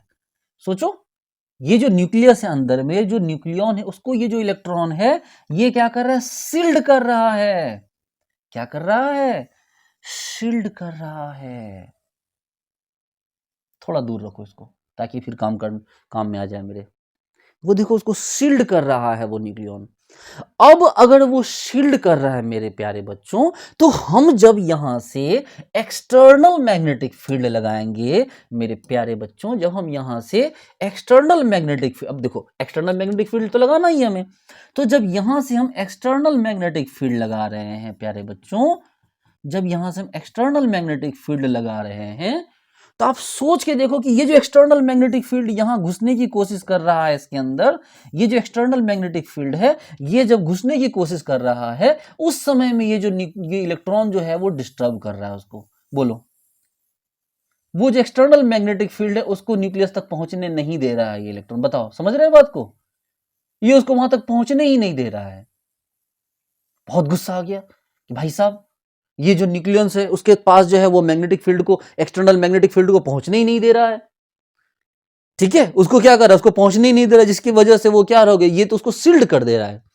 ये तो क्या कर रहा है, उसको सील्ड कर दे रहा है। लेकिन अगर ऐसा हो, अगर ऐसा हो, अगर ऐसा हो, कैसा, और ऐसा बोलो सर कैसा हो प्यारे बच्चों, अगर ऐसा हो कि ये मान लो इलेक्ट्रॉन मान लो यहां पर है, ठीक है, ये मान लो इलेक्ट्रॉन यहां पर है, मैं इसको ज्यादा अंदर करूंगा तो फिर दिक्कत हो जाएगी, कि ये इलेक्ट्रॉन अगर यहां है बच्चों, और इस एटम से एक इलेक्ट्रोनिगेटिव ग्रुप जुड़ जाए, इस एटम से क्या जुड़ जाए मेरे प्यारे बच्चों, इस एटम से एक इलेक्ट्रोनिगेटिव ग्रुप जुड़ जाए, इस एटम से, ध्यान दो, इस एटम से क्या हो गया, एक इलेक्ट्रोनिगेटिव ग्रुप जुड़ गया। कौन जुड़ गया? मान लो फ्लोरीन जुड़ गया। कौन ग्रुप जुड़ गया? एक इलेक्ट्रोमैग्नेटिक मतलब इलेक्ट्रोनिगेटिव एटम जुड़ गया, एक फ्लोरीन जुड़ गया। तब जैसे ही फ्लोरीन जुड़ा मेरे प्यारे बच्चों, क्या होगा? तो होगा ये कि जैसे ही ये गोल घूमना चाहेगा, फ्लोरीन चलो इधर आओ, इधर आओ, पग इधर आओ, ये फ्लोरीन क्या कर लेगा, उसको अपनी तरफ आकर्षित कर लेगा, उस इलेक्ट्रॉन को। और अगर इस फ्लोरीन ने उस इलेक्ट्रॉन को अपनी तरफ आकर्षित कर लिया, तो अब रास्ता क्लियर है, और ये जो मैग्नेटिक फील्ड है, एक्सटर्नल मैग्नेटिक फील्ड, वो गया न्यूक्लियन को, चलो न्यूक्लियन नाचो, दिखाओ प्रेसिशनल फ्रीक्वेंसी कितना दिखा सकते हो। पहले हाइड्रोजन जो इलेक्ट्रॉन था वो डिस्टर्ब कर रहा था ना, ये हाइड्रोजन एटम एक इलेक्ट्रॉन, अरे बबुआ ये हाइड्रोजन एटम है और ये एक इलेक्ट्रॉन है हाइड्रोजन का, तो वो बोला कि देखो वो डिस्टर्ब कर रहा था, मैंने इलेक्ट्रॉन क्या कि इलेक्ट्रोनिगेटिव एटम के आने से वो वहां से फरार हो गया। तो जब वो भाग गया तो अब वो बोले चलो एकदम सीधा हम लोग क्या करते हैं, बिल्कुल अब नंगा नाच किया जाए। अब नंगा नाच बोले तो मतलब अब वो ठीक है ना, नंगा नाच का मतलब कि मतलब खुलेआम अब वो क्या कर रहा है, वो अब अपना इसको प्रेशनल फ्रीक्वेंसी करवा रहा है, मतलब इसको रोटेट करवा रहा है, इसकी फ्रीक्वेंसी बढ़ा रहा है, खतरनाक फ्रीक्वेंसी हो जाएगी। अच्छा एक काम करते हैं प्यारे बच्चों, कि हमने जब ये लिया ना, हमने लिया कौन सा, हमने फ्लोरीन लिया, एक काम करते हैं बच्चों, हम इसको फ्लोरीन के बदले दूसरा ले लेते हैं, क्लोरीन ले लेते हैं। क्या ले लेते हैं बच्चों? हम फ्लोरीन के बदले ले लेते हैं क्लोरीन। क्या लेते हैं बच्चों? हम फ्लोरीन के बदले ले लेते हैं क्लोरीन। इस बार हमने फ्लोरीन नहीं लिया, इस बार हमने कौन सा आइटम ले लिया, हमने इस बार ले लिया क्लोरीन। कौन सा ले लिया? ये क्लोरीन, ऑब्वियसली क्लोरीन इसमें जुड़ा हुआ है, इससे जुड़ रहा है। ये हमने क्या लिया इस बार? क्लोरीन। थोड़ा बड़ा है ना, गौर से देखिए ना, इससे थोड़ा बड़ा है वो, फ्लोरीन छोटा था, क्लोरीन बड़ा है। अब क्लोरीन आ गया, तो अगर क्लोरीन आ गया मेरे प्यारे बच्चों, तो क्या क्लोरीन उस इलेक्ट्रॉन पे उतना ही कमांड रख पाएगा? नहीं, ये खींचेगा, फिर बोलेगा अरे हमें जाने दो, प्लीज मुझे जाने दो, फिर वो खींचेगा, मतलब उस पर इतना कमांड उसका नहीं बनेगा। कमांड तो यहां भी उतना पूरी तरह नहीं बनता। ऐसा थोड़ी है कि फ्लोरीन अगर आ गया तो इसके ऊपर पूरा तरह से फ्लोरीन कंट्रोल कर लेगा, लेकिन फिर भी ये घूमने का जो रेशियो है ना, ये इसके आसपास में ज्यादा रहेगा। ये मतलब यहां से घूम के आएगा इसके पास चला जाएगा, फिर घूम के आएगा, फिर इसके पास चला जाएगा, फिर घूम के आएगा इसके पास चला जाएगा, मतलब ज्यादातर टाइम जो फ्लो इलेक्ट्रॉन होगा वो इसके आसपास रहेगा। लेकिन क्लोरीन वाले केस में ऐसा नहीं हो पाएगा, क्लोरीन का इलेक्ट्रोनिगेटिव उतना हाई नहीं है जो वो ऐसा नहीं कर सकता। ठीक है, क्लोरीन इतना ज्यादा काम नहीं कर सकता। क्लोरीन ठीक है खींचेगा उसको अपनी तरफ, लेकिन उतना भी ज्यादा नहीं खींच पाएगा, उसकी इलेक्ट्रोनिगेटिव उतनी भी ज्यादा क्लोरीन की नहीं है। तो अब आप बताओ कहाँ ज्यादा सील्डिंग हो रहा है? आप बोलोगे सर ऑब्वियसली सर यहां ज्यादा सील्डिंग हो रही है। यानी कि अगर हमारे पास बात हो कि ये आपके पास देखो, ये हाइड्रोजन फ्लोरीन था, मान लो ये फ्लोरीन है और ये रहा हाइड्रोजन, तो ये फ्लोरीन से हाइड्रोजन क्या कर रहा है, गौर से देखो, ये इसको इस तरह क्या कर रहा है, इसको इलेक्ट्रॉन खींच रहा है। ठीक है, अब मान लो कि सर ऐसे मत बोलो, एक काम करो सर, कार्बन है सर, कार्बन से जुड़ा हुआ, हाइड्रोजन से जुड़ा, अरे किसी भी कंडीशन में आप देखो ना, किसी भी कंडीशन में आप देखो कि मान लो आपके पास फ्लोरीन से हाइड्रोजन ले लो या कार्बन से हाइड्रोजन लगा के उस कार्बन पे फ्लोरीन लगा दो, तब भी तो बात वही बनी ना प्यारे बच्चों, कि ये इसको इलेक्ट्रॉन खींचा तो ये इससे इलेक्ट्रॉन खींचा। लेकिन वहीं पर आप चाहे क्लोरीन में सीधा इलेक्ट्रॉन लगा दो या आप क्लोरीन में कार्बन लगा के उसमें हाइड्रोजन लगा दो, तब भी क्या दिखेगा आपको कि इस बार हाइड्रोजन पर उतना इंपैक्ट नहीं पड़ा। और जब हाइड्रोजन पे उतना इंपैक्ट नहीं पड़ेगा तो जो हाइड्रोजन का जो न्यूक्लियस है, जो हाइड्रोजन का जो न्यूक्लियस है, ये जो इलेक्ट्रॉन है बाबुआ, ये जो इलेक्ट्रॉन है इसका, वो अभी भी चारों तरफ घूम रहा है इसके। ये जो इलेक्ट्रॉन है बाबू, ये इलेक्ट्रॉन क्या हो रहा है, हाइड्रोजन के चारों तरफ भी गोल गोल गोल गोल दिख रहे हो, ये इस तरह से घूम रहा है। तो अगर ये घूमेगा तो डिस्टर्ब करेगा, लेकिन फ्लोरीन के इन्फ्लुएंस में आके अगर ये इलेक्ट्रॉन इधर शिफ्ट हो जाए, उधर का रास्ता खाली कर दे, तो जब हम यहां से बाहर से मैग्नेटिक फील्ड लगाएंगे B0, तो ये पूरा पूरा मैग्नेटिक फील्ड इसको मिलेगा और ये जम के प्रेसिशनल फ्रीक्वेंसी शो करेगा। इसका प्रेसिशनल फ्रीक्वेंसी क्या हो जाएगा, जो फ्रीक्वेंसी ऑब्जर्व फ्रीक्वेंसी जो भी मानो आप, वो फ्रीक्वेंसी इसका क्या हो जाएगा, बढ़ जाएगा, और इसका जो ग्राफ है वो ऐसा हो जाएगा। हम लोग सर एक ही जगह पे सब चिपका दोगे क्या, मतलब बात समझो ना, उसका ग्राफ ऐसा हो जाएगा। लेकिन वही अगर क्लोरीन की बात करें प्यारे बच्चों, अगर यही बात करें क्लोरीन की, तो ये जो इलेक्ट्रॉन है, ये जो मान लो आपके पास जो इलेक्ट्रॉन है, इस इलेक्ट्रॉन का क्लोरीन, ये इलेक्ट्रॉन को क्लोरीन इतना ज्यादा कंट्रोल नहीं कर पाता है, इस इलेक्ट्रॉन को क्लोरीन इतना भी ज्यादा कंट्रोल नहीं कर पाता है, मतलब ये इसका खींचने के बावजूद भी कभी कभी बीच में घूम ही लेता है, मतलब उतना भी ज्यादा इसको अपनी तरफ नहीं खींच पाएगा। क्लोरीन अपनी तरफ थोड़ा कम खींचा है, फ्लोरीन के कंपेयर में कम खींचा है। अगर कम खींचेगा तो ये जो बाहर से आप एक्सटर्नल मैग्नेटिक फील्ड लगाएंगे बच्चों, जब एक्सटर्नल मैग्नेटिक फील्ड लगाएंगे तो यहां पर उतना इंपैक्टफुल नहीं होगा और इसका जो फ्रीक्वेंसी है वो उतना ज्यादा नहीं बढ़ेगा जितना ज्यादा कि फ्लोरीन की केस में बढ़ा। इसका मतलब कि यहां पर जो वो गैप बनेगा, एनर्जी गैप, ये उतना बड़ा एनर्जी गैप नहीं बनेगा जितना बड़ा एनर्जी गैप यहां पर बन गया। क्या आपको मेरी बात समझ में आ रही है? क्या आपको कंसेप्ट ऑफ शील्डिंग एंड डीशील्डिंग समझ में आ रहा है या नहीं आ रहा है? उम्मीद तो है कि आपको समझ में आ जानी चाहिए कंसेप्ट ऑफ शील्डिंग एंड डीशील्डिंग। ठीक है, तो आपको मोटी मोटी बात तो समझ में आ गई कि सर जहां इलेक्ट्रोनेगेटिव ग्रुप एटम जुड़ेगा सर वहां पर हो जाएगी शील्डिंग, और जहां इलेक्ट्रोनेगेटिव ग्रुप एटम कम होगा या लेस इलेक्ट्रोनेगेटिविटी का ग्रुप एटम होगा वहां शील्डिंग उतनी ज्यादा नहीं होगी, या बेसिकली वहां पे क्या हो जाएगी, वहां हो जाएगी आपको डीशील्डिंग। क्या हो जाएगी बच्चों, तो वहां हो जाएगी डीशील्डिंग। ठीक है, इसको थोड़ा सा हम लोग एक अनदर वे में देख लेते हैं बच्चों। देखो, जैसे कि ये जो इलेक्ट्रॉन है, ये जो भी इलेक्ट्रॉन है, इस इलेक्ट्रॉन का मैग्नेटिक फील्ड क्या लिखेंगे, Be लिखें, B फॉर मैग्नेटिक फील्ड और E फॉर इलेक्ट्रॉन। और इस न्यूक्लियस का मैग्नेटिक फील्ड कितना लिखेंगे, Bn लिखें। और ये जो नीचे से दे रहे हैं ये क्या लिखें, B0 लिखें। बोलो, ये जो नीचे से दे रहे हैं क्या दे रहे हैं आपको, जो नीचे से दे रहे हैं क्या दे रहे हैं आपको, B0 है। तो आपके पास जो Bn होगा, यानी जो B इफेक्टिव होगा, B इफेक्टिव ये कितना पहुंचा, यानी कि Bn, क्या हम इसे ऐसे लिख सकते हैं कि आपको B0 में से Be, क्या हम ऐसा लिख सकते हैं कि आपने दिया B0, अरे Be ने जितना भी डिस्टर्ब किया, कम डिस्टर्ब करे चाहे ज्यादा डिस्टर्ब करे, डिस्टर्ब तो किया, सामने तो आया था। क्या ये जो Be है बच्चों, ये डिस्टर्ब तो इसने किया था, ये डिस्टर्ब तो इसने किया, सामने तो आया था, सामने आके इसने मैग्नेटिक फील्ड को रोका तो था। तो जितना भी रोके, कम या ज्यादा रोके, जितना भी रोके, लेकिन रोका तो था। तो Be ने B0 के रास्ते में आकर Bn तक पहुंचने वाली, यानी कि जो मैग्नेटिक फील्ड ऑफ न्यूक्लियन है उसको तो क्या किया, डिस्टर्ब किया ही, उसको तो क्या किया, डिस्टर्ब किया ही। इसका मतलब है कि हमारे बी इफेक्टिव का फॉर्मूला क्या आ गया, B0 माइनस Be आ गया। यही बात यहां भी तो होती है, यही बात यहां भी तो होगी। बी इफेक्टिव यानी कि Bn न्यूक्लियन का क्या होगा कि B0, ये जो B0 आप नीचे से दे रहे हैं, दोनों B0 इक्वल है, और ये क्या हो गया इसका, तो Be, देखो माइनस Be, यानी कि जो Bn है या B इफेक्टिव है वो क्या हो गया, B0 माइनस Be हुआ। हाँ, ये बात जरूर है कि यहां पे जो B इफेक्टिव होगा, यहां जो B इफेक्टिव होगा बच्चों वो क्या होगा, वो कम होगा, जबकि यहां जो B इफेक्टिव होगा वो क्या होगा, ज्यादा होगा। क्यों, क्योंकि फ्लोरीन ने इलेक्ट्रॉन को खींच लिया था, तो बी इफेक्ट, जो बी इलेक्ट्रॉन था वो कम हो गया, उनसे कम डिस्टर्ब किया उसको, वो रास्ते में नहीं आया, उसने कम हो गया वो तो, क्योंकि उसने फ्लोरीन ने क्या कर लिया, खींच लिया अपनी तरफ। लेकिन यहां पर क्या हुआ, इलेक्ट्रॉन को क्लोरीन अपनी तरफ नहीं खींच पाया, जिसकी वजह से इस तरह की प्रॉब्लम है कि वो गोल गोल घूमता रह गया। और सोचो सोचो, अगर सोचो इस बारे में, एक बात सोचो कि मान लो अगर ये हम क्लोरीन वगैरह नहीं देते, अगर अगर हम क्लोरीन भी नहीं देते, हम इस तरह का केस मान लो ले लेते, हम इस तरह का मान लो केस ले लेते, एक अलग केस ले लेते हम, ठीक है। और ये केस कैसा है, तो ये केस कुछ ऐसा है कि ये जो कौन है भाई, तो ये है CH3 मिथाइल है। अब तो भैया गया, अब तो इलेक्ट्रॉन बिल्कुल इसके सामने आके खड़ा हो जाएगा। इलेक्ट्रॉन बोला रे कौन है रे, अब तो ये इलेक्ट्रॉन यहां आके खड़ा हो जाएगा, बोले अब दिखाओ कौन है।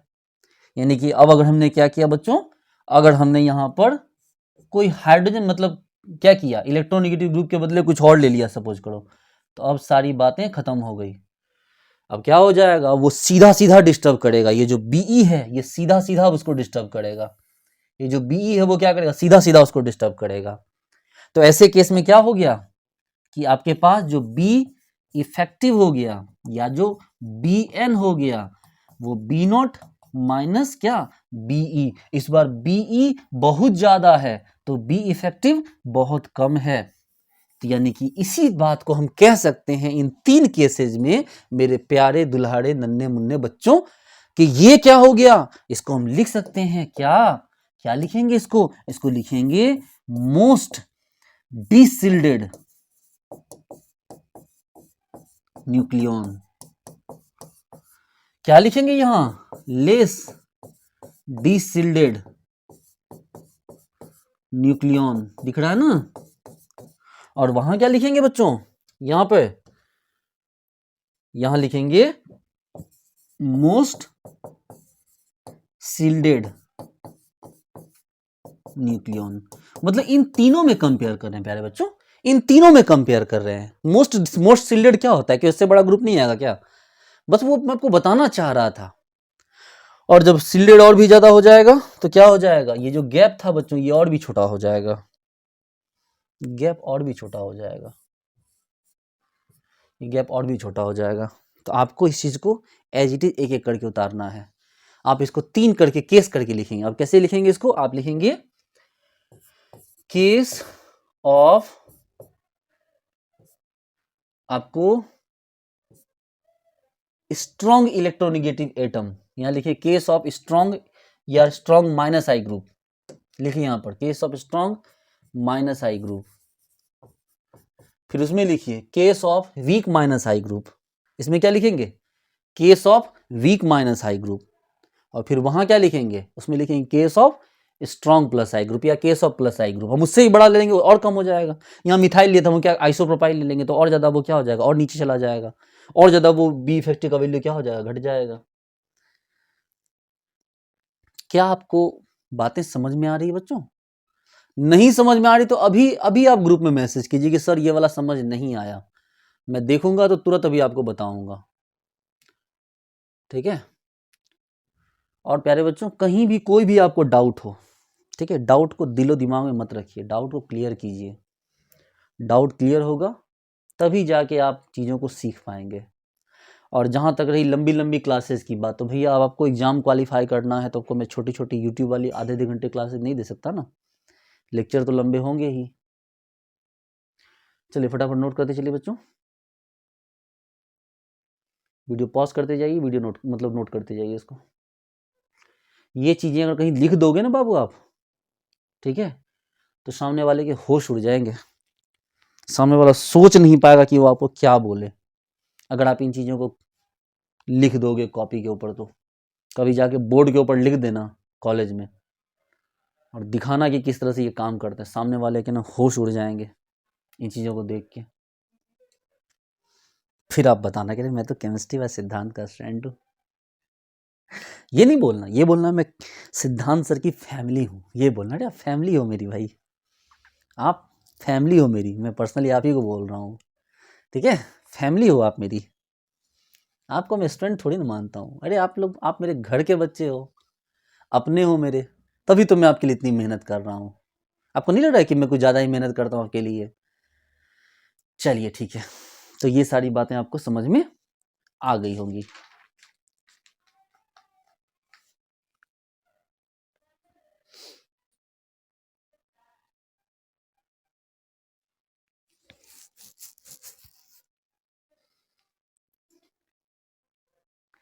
इसको लिख लेंगे थोड़ा।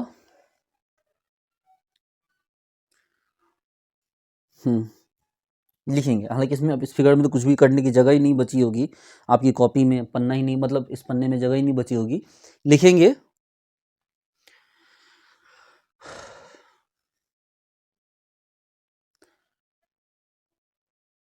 देखिए, मैं पहले हिंदी में लिखा रहा हूँ। लिखिए, पहले हिंदी में लिखिए, फिर इंग्लिश में भी लिखाऊंगा। लिखिए, इलेक्ट्रोनिगेटिव ग्रुप बढ़ेंगे, इलेक्ट्रोनिगेटिव ग्रुप बढ़ेंगे,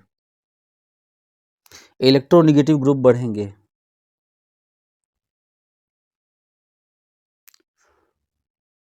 इलेक्ट्रोनिगेटिव ग्रुप बढ़ेंगे, तो वो इलेक्ट्रॉन को खींच लेंगे, तो वो इलेक्ट्रॉन को खींच लेंगे।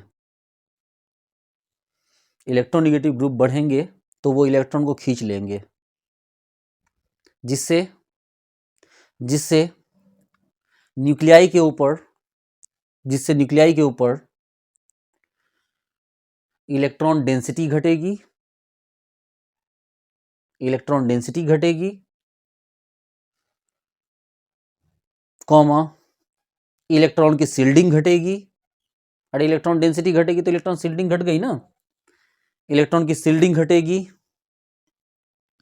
इलेक्ट्रॉन की शिल्डिंग घटेगी, इलेक्ट्रॉन का मैग्नेटिक स्ट्रेंथ घटेगा, इलेक्ट्रॉन का मैग्नेटिक स्ट्रेंथ घटेगा, मैग्नेटिक स्ट्रेंथ घटेगा। लेकिन न्यूक्लियाई का मैग्नेटिक स्ट्रेंथ, न्यूक्लियाई का मैग्नेटिक स्ट्रेंथ ब्रैकेट में लिखिए बी इफेक्टिव और बी एन बढ़ जाएगा, बी इफेक्टिव और बी एन बढ़ जाएगा। मतलब सर इसको आप ऐसे ही लिखा दो, कोई बात नहीं। अब इसी को वाइस वर्सा कर दो, इसी की लिख दो वाइस वर्सा। वाइस वर्सा समझते हो ना सर, वर्षा होती है तो उसी में वाइस प्रिंसिपल सर बाहर घूमते हैं, उसी को बोलते हैं वाइस वर्सा। अरे नहीं भाई, वाइस वर्सा मतलब उल्टी बात। कि मैंने क्या बोला, देखो अगर आपके पास इलेक्ट्रोनिगेटिव ग्रुप बढ़ेंगे तो क्या होगा, इलेक्ट्रॉन डेंसिटी घट जाएगी न्यूक्लियाई के ऊपर, इलेक्ट्रॉन डेंसिटी ऑन न्यूक्लियाई घट जाएगी। इलेक्ट्रॉन डेंसिटी और न्यूक्लियाई, या इलेक्ट्रॉन डेंसिटी नहीं, अब क्या इलेक्ट्रॉन क्या शील्डिंग, ये घट जाएगी। इलेक्ट्रॉन शील्डिंग घट गई तो इलेक्ट्रॉन का जो मैग्नेटिक फील्ड है वो भी क्या हो गया, घट गया। ठीक है, अगर ये घट गया तो बहुत अच्छा बात है कि बी इफेक्टिव या बी एन ये क्या हो गया, बढ़ गया। और इसी से क्या होगा, प्रेसिशनल फ्रीक्वेंसी ये भी क्या हो गई, प्रेसिशनल फ्रीक्वेंसी। और ये इधर मत जाओ, क्या प्रेसिशनल फ्रीक्वेंसी क्या हो गई, बढ़ गई। यानी कि जो म्यू ऑब्जर्व है वो सब क्या हो गया, बढ़ गया। अब इसी में देख लो कि हमने क्या किया, इलेक्ट्रोनिगेटिव ग्रुप को कम कर दिया, या इलेक्ट्रोनिगेटिव ग्रुप के बदले क्या कर दिया हमने, इलेक्ट्रोपॉजिटिव ग्रुप बढ़ा दिया हमने। यानी कि प्लस आई ग्रुप, ये इलेक्ट्रोनिगेटिव क्या था, माइनस आई ग्रुप था ना। अच्छे से दिखिएगा, मेरी राइटिंग थोड़ी खराब हो रही है एक्चुअली, मैं थक गया हूँ, इसलिए जब मैं थक जाता हूँ तो मेरी राइटिंग खराब हो जाती है। मान लो plus I group, electropositive group बढ़ा दिया आपने तो क्या हो गई, इलेक्ट्रॉन डेंसिटी बढ़ जाएगी। इस बार क्या हो गई, इलेक्ट्रॉन डेंसिटी बढ़ गई, इलेक्ट्रॉन शिल्डिंग क्या हो गई, बढ़ गई। और क्या हो गई भाई, इलेक्ट्रॉन का मैग्नेटिक फील्ड क्या हो गया, बढ़ गया। लेकिन बी इफेक्टिव या बी एन क्या हो गया, घट गया। और इसी क्या हो गया, ये प्रेशनल फ्रीक्वेंसी बोलिए चाहे ऑब्जर्व फ्रीक्वेंसी बोलिए, सब क्या हो गया, सब घट गया। ठीक है, चलिए तो नेक्स्ट के लिए हेडिंग डाल दीजिए, लिखेंगे नंबर ऑफ सिग्नल। हम अब अगले क्लास में इसको स्टार्ट करेंगे। ठीक है, ऐसे तो मैं आज ही करना था, मैंने सोच रखा था आज ही करूँगा, लेकिन आपको समझाने के चक्कर में क्लास काफ़ी लंबी हो जाती है। सच्चाई बताओ, अगर आप कॉपी देखोगे तो आपको पता चलेगा कि आपने ज़्यादा भी नहीं पढ़ा है, जितना टाइम लिया आपने उतना पढ़ा नहीं। लेकिन बात अंडरस्टैंडिंग की होती है कि अगर मैं ना समझाऊँ तो मुझे खुद ही में, मतलब मेरा पढ़ाने का पैटर्न ही ऐसा है कि अगर नहीं समझाऊंगा तो मुझे सेटिस्फेक्शन ही नहीं मिलेगी, क्योंकि मुझे पता है एनएमआर बड़े इंपॉर्टेंट टॉपिक्स हैं, तो इसकी अंडरस्टैंडिंग बहुत ज़रूरी है। ठीक है, तो प्यारे बच्चों हेडिंग डाल दो नंबर ऑफ सिग्नल, और नेक्स्ट क्लास में हम इसको पढ़ेंगे नंबर ऑफ सिग्नल को। ठीक है, चलिए मिलते हैं बच्चों नेक्स्ट क्लास में। वैसे आपकी नेक्स्ट क्लास होगी, मेरी तो क्लास थोड़ी देर में वापस से रिकॉर्ड, अभी 18:33 हुए, शाम के 6:30 बजे है, एक आध घंटे में फिर से मैं रिकॉर्ड करूँगा, आप टाइम देख सकते हो। चलिए कोई ना, तो उम्मीद करता हूँ सारी बात आपको समझ में आई होगी। एक बार मैं देख लूँ कि आज हमने क्या क्या पढ़ा है। पढ़ा तो बहुत कुछ, ठीक है, पढ़ा तो बहुत कुछ। एक बार इसका जरा डेफिनेशन को देख लीजिए तो, Gyromagnetic ratio is a fundamental constant that relates the magnetic moment of a nucleus to its angular momentum। ये बात को भी जाने दीजिए, ये एक्चुअली फिजिक्स का टर्म है। Essentially connecting spin and magnetism, it dictates the precision frequency of a nucleus in a magnetic field। देखिए क्या बोल रहा है ये, ध्यान से पढ़िए इस लाइन को, क्या लिखा हो, इट डिक्टेट्स मतलब रूल करता है, the precessional frequency of a nucleus, कि ये किसी न्यूक्लियस की प्रेसिशनल फ्रीक्वेंसी को डिसाइड करता है, रूल करता है in a magnetic field, known as Larmor frequency. आप हमेशा याद रखिएगा प्रेसिशनल फ्रीक्वेंसी का नाम क्या होता है, लार्मर फ्रीक्वेंसी भी होता है। This frequency is crucial for NMR spectroscopy and specific to each nucleus, कि सभी न्यूक्लियस के लिए क्या होता है, अलग अलग होता है, याद है ना, कार्बन का अलग, हाइड्रोजन का अलग, फ्लोरीन का अलग, फास्फोरस का अलग, सबका अलग अलग होता है। और ध्यान रखिएगा कि ये गायरोमैग्नेटिक रेशियो को क्या बोलते हैं, लार्मर फ्रीक्वेंसी भी कहते हैं। चलो दूसरा कौन है, न्यूक्लियस, ये एनएमआर के लिए क्या है भाई, प्रेसिशनल फ्रीक्वेंसी। ठीक है, क्या बोल रहे precessional frequency, the precessional frequency also known as the Larmor frequency. ठीक है, ये कौन था भाई, ये जो था आपका, ये जो गायरोमैग्नेटिक रेशियो है। ठीक है, गायरोमैग्नेटिक रेशियो को क्या कहा गया था, ये मतलब प्रेसिशनल फ्रीक्वेंसी के बारे में, प्रेसिशनल फ्रीक्वेंसी को लार्मर फ्रीक्वेंसी कहा गया, गायरोमैग्नेटिक को नहीं कहा गया, इसको कहा गया। हाँ जी, क्या कहा गया कि is the frequency at which a nuclear magnetic moment spins around the external magnetic field. मतलब वही बात करे कि मैग्नेटिक फील्ड लगाइए, कोई एक्सटर्नल मैग्नेटिक फील्ड लगा, उस पर जितना वो फ्रीक्वेंसी शो कर रहा है वही क्या हो गया आपका, तो आपका वो प्रेसिशनल फ्रीक्वेंसी हो गया। क्या लिखा हुआ, this frequency is directly proportional to the strength of the external magnetic field. देखिए है ना, कि जितना मैग्नेटिक फील्ड आपका स्ट्रांग होगा ये उतना ज्यादा क्या होगा, स्ट्रांग होता जाएगा। ठीक है, की factor in NMR spectroscopy, NMR spectroscopy का ये बहुत इंपॉर्टेंट पार्ट है। ठीक है, चलिए आगे देखते हैं क्या क्या पढ़ा हमने। देखिए मैंने आपको ये चीज़, इस चीज़ को 2 बार बताया बेसिकली। मैंने आपको दिखाया कि एक टेस्ला के लिए कितना है, मैंने घुमा घुमा के दिखाया, 10 टेस्ला के लिए कितना आएगा, 20 टेस्ला के लिए कितना आएगा। फिर मैंने आपको ये फिगर्स दिखाए, ये फिगर दिखाया कि देखो ये जो भी इंस्ट्रूमेंट होंगे वो हाइडन के लिए ऑटो अंडरस्टूड होंगे। 300 होगा, चाहे 500 होगा, 1000 होगा, 900 जो भी होगा, लेकिन वो सब ऑटो अंडरस्टूड है। आपको फॉर्मूला ध्यान रखना, P F equal to gamma B naught. ठीक है, P F gamma B naught के बिहाफ पे क्या करो आप, उसके मैग्नेट की स्ट्रेंथ निकालो। वही चीज़ पूछ रहा है कि इसमें क्या कौन सा, तो सस्ता कम मैग्नेट होगा तो छोटा मशीन बनेगा, बड़ा मैग्नेट होगा और बड़ी मशीन बनेगी, और बड़ा मैग्नेट होगा तो और बड़ी मशीन बनेगी। ठीक है, इसकी सारी प्रोसेसिंग मतलब पिछले क्लास में मैंने आपको बता ही दिया है। फिर मैंने बताया कि देखो जैसे जैसे आपके पास क्या करते जाओगे, मैग्नेट बढ़ाते जाओगे, ये फैलती जाएगी। तो बेसिकली जो प्रेसिशनल फ्रीक्वेंसी बोलो चाहे गायरोमैग्नेटिक रेशियो बोले, क्या है ये उसकी स्प्लिटिंग की टेंडेंसी को दिखाता है कि कितना, जितना ज्यादा प्रेसिशनल फ्रीक्वेंसी होगा ये उतना स्प्लिट करेगा। तो जो गायरोमैग्नेटिक रेशियो, ये भी तो प्रेसिशनल फ्रीक्वेंसी ही है ना, एक टेस्ला पे जो निकला तो वो क्या होगा, गायरोमैग्नेटिक रेशियो। और किसी और टेस्ला पे, कितने भी टेस्ला पे निकला तो वो क्या हो गया, प्रेसिशनल फ्रीक्वेंसी। चलो फिर यहाँ से हमने बात की, ये वाला फिगर दिखाया कि देखो छोटा 200 मेगाहर्ट्ज की मशीन, 400 मेगाहर्ट्ज की मशीन, 600 मेगाहर्ट्ज की मशीन, सब में क्या था, रेशियो अलग अलग था, मतलब वो गैप जो था वो अलग अलग था। फिर मैंने बड़ा इंपॉर्टेंट बताया, देखो गायरोमैग्नेटिक रेशियो और ऑब्जर्व फ्रीक्वेंसी में आपको रिलेशन बताया, दोनों सौतेले भाई हैं, बस ये मेगाहर्ट्ज में है, वो रेडियन पर सेकंड में है। टेस्ला टेस्ला सलामत रहेगा। तो मेगाहर्ट्ज को रेडियन में कैसे बदलेंगे भाई, तो 2 पाई इंटू 10⁶ से मल्टीप्लाई करेंगे। देखो 2 पाई से क्यों किया, ताकि हर्ट्ज बन जाए रेडियन में, और मेगाहर्ट्ज को हर्ट्ज बनाने के लिए क्या कर दिया हमने, 10⁶ से मल्टीप्लाई किया, ताकि वो मेगाहर्ट्ज हर्ट्ज में कन्वर्ट हो सके। मैंने बोला हाइड्रोजन, कार्बन, फास्फोरस, फ्लोरीन और फास्फोरस का वैल्यू याद रखना। हाइड्रोजन का वैल्यू हमेशा 42.57, कार्बन का 10.70, फास्फोरस का 17.23, फ्लोरीन का 14.05। इसको रट जाओ क्योंकि इसके अलावा कोई ऑप्शन नहीं है। बाकी ये वाले जो वैल्यू है उसमें तो क्या करो, 2 पाई इंटू 10⁶ से मल्टीप्लाई कर देना, तो वो वैल्यू आ जाएंगे रेडियन पर सेकंड पर टेस्ला में। चलो क्वेश्चन करवाए मैंने, बहुत सारे क्वेश्चन करवाए, ठीक है। इवन कि आपको क्वेश्चन होमवर्क में भी दिया, होमवर्क करके भी आपको लाना है क्वेश्चन का। फिर मैंने बताया कि ग्राफ पढ़ने के लिए हमें कुछ पैरामीटर्स देखने, number of signal, position of signal, splitting of signal, coupling of constant, chemical shift. लेकिन इन सब का जो बाबूजी है वो है कौन? सील्डिंग एंड डीसील्डिंग का कॉन्सेप्ट। ये जो कॉन्सेप्ट है ये इन सब का बाबूजी है। मतलब इसके बिना ग्राफ के कॉन्सेप्ट को आप समझ ही नहीं सकते हैं। तो कॉन्सेप्ट ऑफ सील्डिंग एंड डीसील्डिंग ये जो है सबसे क्या हो गया, सबसे इंपॉर्टेंट चीज है।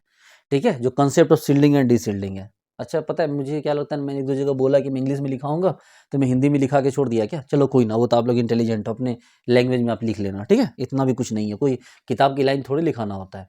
तो इस तरह से मैंने आपको ये चीज़ें बताई। ठीक है, और आपको ये वाली बात भी मैंने बताई कि ये जो बताए क्या है, इलेक्ट्रॉन डेंसिटी बढ़ेगी, प्लस आई ग्रुप बढ़ेगा तो सील्डिंग बढ़ेगी, इलेक्ट्रॉन की मैग्नेटिक फील्ड बढ़ेगी, लेकिन बी इफेक्टिव या बी एन घट जाएगा, प्रेसिडेंट फ्रीक्वेंसी घटेगी या ऑब्जर्व फ्रीक्वेंसी घटेगी, एंड वाइस वर्सा। ठीक है, अब हम लोग अगले क्लास में सीखेंगे नंबर ऑफ सिग्नल। तो प्यारे दुलारे बच्चों, उम्मीद करता हूँ ये सारी बात आपको अच्छी तरह समझ में आई होगी। मिलते हैं नेक्स्ट क्लास में। Thank you so much. कैसे हैं आप? अपना ध्यान रखिएगा, अच्छे से पढ़ाई कीजिए, रिजल्ट निकालना है, हमें मिलना है। ठीक है, पार्टी करनी है, इसलिए मन लगा के पढ़िए। चलिए bye. Hello dear friends, chemistry base Siddhant आप सभी के लिए लेकर आया है very advance and futuristic batch for CSI या JRF नेट एंड गेट 2026। बच्चों इस वीडियो के डिस्क्रिप्शन बॉक्स में एक गूगल ड्राइव का लिंक है जहाँ पर आपको कंप्लीट स्टडी मटेरियल मिल जाएंगे, previous year question, assignment, class notes, books, other class notes. बच्चों यहाँ पर जो आपको क्लास नोट्स मिलेंगे ये वो क्लास नोट्स होंगे जिनके बिहाफ पे जो एप्लीकेशन पे क्लासेस चली हैं, वीडियो क्लासेस, उनके जो नोट्स होंगे बच्चों वो यहाँ पर आपको प्रोवाइड कर दिए जाएंगे। ठीक है बच्चों, ये बहुत इंपॉर्टेंट बैच है, आप बने रहिए। ये बैच आपके लिए बिल्कुल लाइफ चेंजिंग होने वाला है, क्योंकि इस बैच के साथ सबसे बड़ी खासियत ये है कि इस बैच में आपको with 10 days 100% free refund policy को यूज़ किया गया है। यानी कि आप 10 डेज तक जो है बच्चों, अगर आपको कोर्स पसंद नहीं आता है किसी भी कंडीशन में, तो आप 100% फीस रिफंड ले सकते हैं। ठीक है, इसके साथ आपको कंप्लीट टेस्ट सीरीज आपको प्रोवाइड कर दी गई है। इसके अलावा आपको कंप्लीट फ्री स्टडी मटेरियल जो बच्चों वो दिया गया है, और ये सभी कुछ जो है वो एक लीगल बॉन्ड पेपर पर मेंशन किया गया है। बच्चों this is me chemistry by Siddhant, doctor PK Siddhant sir, JRF and GATE and chemistry by Siddhant एक यूट्यूब चैनल है, और साथ में एक एंड्रॉयड प्ले स्टोर एप्लीकेशन भी है, an academy of CSI and NET JRF GATE and IIT JEM। Okay, in chemical science. बच्चों ये एक एग्रीमेंट पेपर यानी एक बॉन्ड पेपर है। इस बॉन्ड पेपर की खासियत आप देख सकते हैं कि ये जो बॉन्ड पेपर है बच्चों, इस बॉन्ड पेपर को NCT में इशू करवाया गया है। ठीक है, दिल्ली में आप देख सकते हैं, यहाँ मेरा नाम अवेलेबल है। इसको मैंने इशू करवाया 7 जुलाई को, और ये मेरा सिग्नेचर है। ठीक है, और जहाँ तक बात करें इसमें क्या लिखा हुआ है तो आप देख सकते हैं, सबसे पहले मेरा नाम, मेरा एड्रेस, और यहाँ जो डिक्लेरेशन है मेरी तरफ से जिसके साथ मैं अबाइड हूँ पूरी तरह से, वो ये है कि that if any student who purchase course from chemistry by Siddhant application if not comfortable with course within 10 days after purchase and want refund then I will return his 100% fee. Okay, कि कोई भी बच्चा अगर admission लेता है और वो 10 days के अंदर अपनी फ़ीस को रिटर्न करवाना चाहता है, तो मैं उसकी 100% फीस उसको रिफ़ंड कर दूंगा, उसको 1 रुपये भी उसके कट नहीं करूँगा। हालांकि इसमें मेरा नुकसान है। नुकसान ये है कि मुझे GST अपने पैकेट से देनी पड़ेगी, इंटरनेट हैंडलिंग चार्ज अपने पैकेट से देना पड़ेगा, एप्लीकेशन वाले को अलग से देना पड़ेगा, बट इट्स ओके। मुझे अपने कंटेंट पे इतना बिलीव है, अपने हार्ड वर्क पे, अपने वीडियोज़ की क्वालिटी पे इतना बिलीव है कि मैं इस जो है रिस्क को लेने के लिए बिल्कुल तैयार हूँ। और आपको बिल्कुल आप इस चीज़ के लिए एश्योर्ड रहिए कि अगर आपको फ़ीस वापस चाहिए होगी तो वो फ़ीस मैं आपको वापस करूँगा बिना किसी क्वेश्चन के। हाँ, एक छोटी सिचुएशन ये है कि आपको स्टूडेंट को क्या करना है, बस 10 घंटे का वॉच टाइम वहाँ दिखा देना है, क्योंकि मान लिया ऐसे स्टूडेंट भी आ जाएँ जो केमिस्ट्री से उनका दूर दूर तक कोई वास्ता ना हो, ऐसे बच्चे एडमिशन लें फिर एडमिशन कैंसिल करें, तो ऐसे बच्चों के लिए मेरे पैसे वेस्ट हों, ये तो अच्छी बात नहीं है। इसलिए मैंने रुक दिया है कि किसी भी स्टूडेंट को रिफंड के लिए 10 आवर का जो वॉच टाइम है वो कंप्लीट होना चाहिए। ठीक है, चलो कोई ना, 10 आवर 10 डेज में 10 आवर कोई बहुत बड़ा डील नहीं है, कोई बहुत बड़ी डील नहीं है 10 डेज में 10 hour. Okay, second that I will provide following facilities to student during his course tenure. क्या क्या कोर्स टेन्योर में उनको दूंगा? 700+ hour total video content of course. ठीक है, कि 700 घंटे से ज़्यादा का उनको कंटेंट दूंगा मैं। Previous year question video solution, previous year question की वीडियो सॉल्यूशन मिलेगी उन्हें। PDF ऑफ क्लास नोट्स, ठीक है, PDF ऑफ क्लास नोट्स मिलेगा उन्हें, वो तो खैर मैं आपको अभी दे दूंगा। कंप्लीट टेस्ट सीरीज मिल जाएगी बच्चों, वो मैं आपको अभी प्रोवाइड कर दे रहा हूँ। Assignment of PYQ and PDF ये भी मैं आपको अभी दे रहा हूँ। Chemistry books in PDF format ये भी मैं आपको अभी दे रहा हूँ। That I will return 100% fees with gift to successful student. ठीक है, मैं जो भी स्टूडेंट सक्सेसफुल होंगे उनको मैं 100% फी रिफंड करूँगा और साथ में उनको गिफ्ट दूंगा। खैर ये तो जब बच्चे सक्सेसफुल हो जाएंगे तो वो ऐसे ही लखपति बन जाएंगे, उनके लिए ये थोड़ी बहुत फीस रिटर्न का कोई सेंस नहीं बन जाता, बट मैं अपने वर्ड पे कायम रहूँगा। That I will provide full support in government job selection of student for 5 year और लाइफ टाइम बेस्ट सब्सक्राइबर। जो भी लॉन्ग टर्म बच्चे जुड़ेंगे उनको लाइफ टाइम जो है मैं सपोर्ट प्रोवाइड करूँगा, चाहे इंटरव्यू के लिए हो, चाहे किसी भी टाइप का सपोर्ट चाहिए वो मैं प्रोवाइड करूँगा। This is my signature. ठीक है, ओके। बच्चों यहाँ से बात करते हैं अपने कोर्स के ऊपर, ठीक है। सबसे पहले कोर्स में आता है मेरा ऑर्गेनिक केमिस्ट्री। बहुत ही बेहतरीन ढंग से पढ़ाया गया बच्चों। 10 सेकंड में क्वेश्चन ब्रेक करना सिखाया गया, किस तरह से आप बड़े से बड़े क्वेश्चन को 10 सेकंड में ब्रेक कर सकते हैं। इसके अलावा बच्चों इनऑर्गेनिक केमिस्ट्री सिखाई गई है। इनऑर्गेनिक केमिस्ट्री में भी आपको इसी तरह से डीप अंडरस्टैंडिंग दी गई है ताकि आप बिल्कुल देखते ही क्वेश्चन को आप कर दें। इसके अलावा बच्चों फिजिकल केमिस्ट्री प्रोवाइड की गई है। Physical chemistry mathematical approach use किया गया है और बहुत आराम से सिखाया गया ताकि ऑर्गेनिक मतलब चाहे बायो बैकग्राउंड के बच्चे हो चाहे मैथ बैकग्राउंड के बच्चे, उन्हें पूरी तरह से बात समझ में आ जाए। एक बात मैं और बता देना चाहूँगा बच्चों, यहाँ पे आपको ऑलमोस्ट अभी लगभग 400 घंटे की वीडियो प्रोवाइड की जा रही है। 400 घंटे की वीडियो बनाना उसे काफ़ी टाइम लगता है। बाकी की लगभग यहाँ पर 300 घंटे का वीडियो और ऐड होना है, मतलब 60-65% सिलेबस हो चुका है। कुछ वीडियो और बनने हैं, तो वो करके आपको आई थिंक अक्टूबर के फर्स्ट वीक तक आपको कंप्लीट सिलेबस आपको पूरा कर दिया जाएगा। यानी यहाँ से 2.5 से 3 महीने का टाइम मुझे और चाहिए ताकि बाकी का सिलेबस मैं कंप्लीट कर सकूँ। तो आप साथ के साथ पढ़ते जाइए, बाकी का सिलेबस अपना कंप्लीट होता रहेगा। इसके अलावा बच्चों बात करते हैं स्पेक्ट्रोस्कोपी। बहुत ही ढंग से पढ़ाई गई स्पेक्ट्रोस्कोपी ताकि आपको किसी भी तरह कोई डाउट इसमें ना बचा रह जाए। इसके बाद कुछ चैप्टर्स की बात करें बच्चे, जैसे हमारे पास जीओसी है, बायोऑर्गेनिक केमिस्ट्री है, पेरीसाइक्लिक केमिस्ट्री है, stereo chemistry, reagents, reaction mechanism, photo chemistry, organometric chemistry, quantum chemistry, electrochemistry, nuclear chemistry, advance group theory, chemistry व सिद्धांत की तरफ से thermodynamics, chemical kinetics, mass spectrometry, IR spectroscopy, 1H NMR, 13C NMR, inorganic NMR। बच्चों ये सारे courses आपको बहुत ही एडवांस लेक्चर रिकॉर्ड किए गए, जहाँ पर पूरा भर भर के प्रीवियस ईयर क्वेश्चंस को यूज़ किया गया है, ठीक है। बहुत कायदे से आपको सारे क्वेश्चंस करवाए गए हैं ताकि किसी भी तरह का कोई डाउट आपके लिए बच ना जाए। अच्छा, बात करते हैं बच्चों आपको फुल टेस्ट सीरीज के ऊपर। टेस्ट सीरीज बहुत ही आपको सारे टेस्ट सीरीज अभी प्रोवाइड कर दिए गए हैं। टेस्ट सीरीज 2 पार्ट में होंगे, एक होगा बच्चों चैप्टर वाइज टेस्ट और एक होगा आपको full length test. Chapter wise test आपको अभी के अभी प्रोवाइड कर दिया गया है, फुल लेंथ टेस्ट आपको कुछ दिन में प्रोवाइड कर दिया जाएगा। चूँकि अभी आप पढ़िए, चैप्टर टेस्ट दीजिए और फुल लेंथ टेस्ट भी आपको प्रोवाइड कर दिया जाएगा। देखिए चैप्टर वाइज टेस्ट हमने लगभग सारे टेस्ट अपलोड कर दिए, जैसे ये देख सकते हैं बहुत सारे टेस्ट हैं जो अपलोड किए हुए हैं। ओके, इसके बाद बच्चों बात करते हैं इसके सब्सक्रिप्शन की। बच्चों 6 मंथ की जो सब्सक्रिप्शन होगी, ठीक है, 6 मंथ में ये सारी फैसिलिटी आपको प्रोवाइड होंगी। High quality video, previous year question solution, updated and advance syllabus, full test series, free study material, ठीक है। बच्चों ये जो 6 मंथ का जो कोर्स होगा बच्चों, ये हो जाएगा आपको 3599, ठीक है। 3599 का कोर्स फीस होगा बच्चों, 6 मंथ के लिए हो जाएगा। 1 मंथ जो 1 ईयर है बच्चों, 12 मंथ, वहाँ भी लगभग सब कुछ सेम ही है, ठीक है, सब कुछ सेम ही है। इसकी जो फीस होगी बच्चों वो होगी 4599, ठीक है। ओके, इसके अलावा बच्चों 3 ईयर सब्सक्रिप्शन। 3 ईयर सब्सक्रिप्शन में एक एक्स्ट्रा चीज़ ये है कि यहाँ पर access to all new batches, इस 3 साल में जितने भी नए बैचेज बनेंगे सभी में आपको एक्सेस दिया जाएगा और इसकी जो फीस है बच्चों वो है 7999, ठीक है, ये इसकी फ़ीस है। और सबसे लास्ट में जो मास्टर बैच है हमारा लाइफ टाइम सब्सक्रिप्शन, इसकी मिनिमम सब्सक्रिप्शन 10 ईयर की होगी, बाद में फिर से और एक्सटेंड किया जाएगा आपकी रिक्वेस्ट पे, ठीक है। तो इस बैच की जो फीस होगी वो होगी 11999। इस बैच की जो फीस होगी बच्चों 11999, ये फीस होगी इसकी। ओके, इसके अलावा बच्चों असिस्टेंट प्रोफेसर के हमारे पास बैच है जिसकी फ़ीस होगी 5100 रुपीज़ और इसकी जो वैलिडिटी होगी वो 1 साल की होगी। इसके अलावा बच्चों फैकल्टी के लिए बैच दिया गया है, बैच फैकल्टी प्रोग्राम। इस बैच की भी जो फीस है बच्चों वो 5100 रुपीज़ है और इसकी भी वैलिडिटी 1 ईयर की होगी। हालांकि ऐसे किसी भी स्टूडेंट के लिए मेरा सजेशन है कि वो लाइफ टाइम सब्सक्रिप्शन बैच ले लें। और बच्चों ये रहा वापस से एग्रीमेंट पेपर, ठीक है। तो ये सब कुछ मैंने यहाँ प्रोवाइड कर रखा है। बच्चों जहाँ तक बात करें कि यहाँ पर कैसे आपको चीज़ें प्रोवाइड की जाएगी, तो आपको मैं सजेस्ट करना चाहूँगा आप सबसे पहले डिस्क्रिप्शन बॉक्स में जाइए। डिस्क्रिप्शन बॉक्स में सबसे पहले तो आपको जो है वो एक गूगल ड्राइव का मिलेगा आपको लिंक। सबसे पहले आपको ड्राइव का लिंक मिलेगा, उस ड्राइव के लिंक पे आपको कंप्लीट स्टडी मटेरियल आपको वहाँ पर मिल जाएंगे। आप उसे डाउनलोड कीजिए और डाउनलोड करके आप उसे अपने पास सेव रखिए। कंप्लीट स्टडी मटेरियल आपको वहाँ उस गूगल ड्राइव के लिंक पे मिल जाएंगे। ओके, नंबर 2 में आपको मिल जाएगा हमारा व्हाट्सएप का ग्रुप, व्हाट्सएप का हमारा ग्रुप मिल जाएगा, व्हाट्सएप ग्रुप का लिंक मिल जाएगा, WhatsApp group link. WhatsApp group के लिंक पे आप क्लिक करेंगे बच्चों और हमारे व्हाट्सएप ग्रुप से जुड़ जाइए। यहाँ पर जितने भी बच्चे हैं उनको मतलब खैर ये एक अलग ग्रुप है, क्योंकि जब आप एडमिशन लेंगे बच्चों, जब आप एडमिशन लेंगे तो वहाँ आपको अलग व्हाट्सएप ग्रुप में डाला जाएगा। ये व्हाट्सएप ग्रुप तो एक नॉर्मल व्हाट्सएप ग्रुप है एडवर्टीजमेंट वगैरह के लिए या मेरे से कॉन्टैक्ट के लिए, लेकिन आपको व्हाट्सएप ग्रुप बना के उसमें जो जब आप सिलेबस परचेज करेंगे तो वहाँ जो व्हाट्सएप ग्रुप बनाया जाएगा उस व्हाट्सएप ग्रुप में आपको कंप्लीटली इस तरह से मैनेज किया जाएगा कि आपको वहाँ जितने भी क्वेश्चन आप डालेंगे, यहाँ हमारे पास फैकल्टी होंगे, डाउट फैकल्टी, वो आपके डाउट सॉल्व किया करेंगे। इसके अलावा बच्चों हमारे पास केमिस्ट्री बाय सिद्धांत के एप्लीकेशन का लिंक डाला हुआ है जो सबसे इंपॉर्टेंट है। आप एप्लीकेशन के लिंक पे क्लिक कीजिए, लिंक पे क्लिक करके आप इसको डाउनलोड कीजिए केमिस्ट्री बाय सिद्धांत को। हालांकि आप इसे डायरेक्टली प्ले स्टोर पे भी सर्च कर सकते हैं और डाउनलोड कीजिए और डाउनलोड करके आप इसे लॉगिन कीजिए, लॉगिन करके हमारे कोर्स को परचेज कीजिए। बिल्कुल भरोसे के साथ कीजिए कि अगर आपको कोई प्रॉब्लम हुई तो हम आपको 10 डेज में आपका कोर्स का जो फी है वो वापस कर देंगे। 10 डेज के 11 डे में भी कर देंगे। हमारे लिए पैसा इंपॉर्टेंट नहीं है, हमारे लिए आपका रिजल्ट और ये जो ट्रस्ट जो हमारे बीच बिल्ड हो रहा है ये सबसे इंपॉर्टेंट है, ठीक है। इसके अलावा बच्चों हमारे पास जो टेलीग्राम का लिंक है वो भी आपको वहाँ पर डाला हुआ है।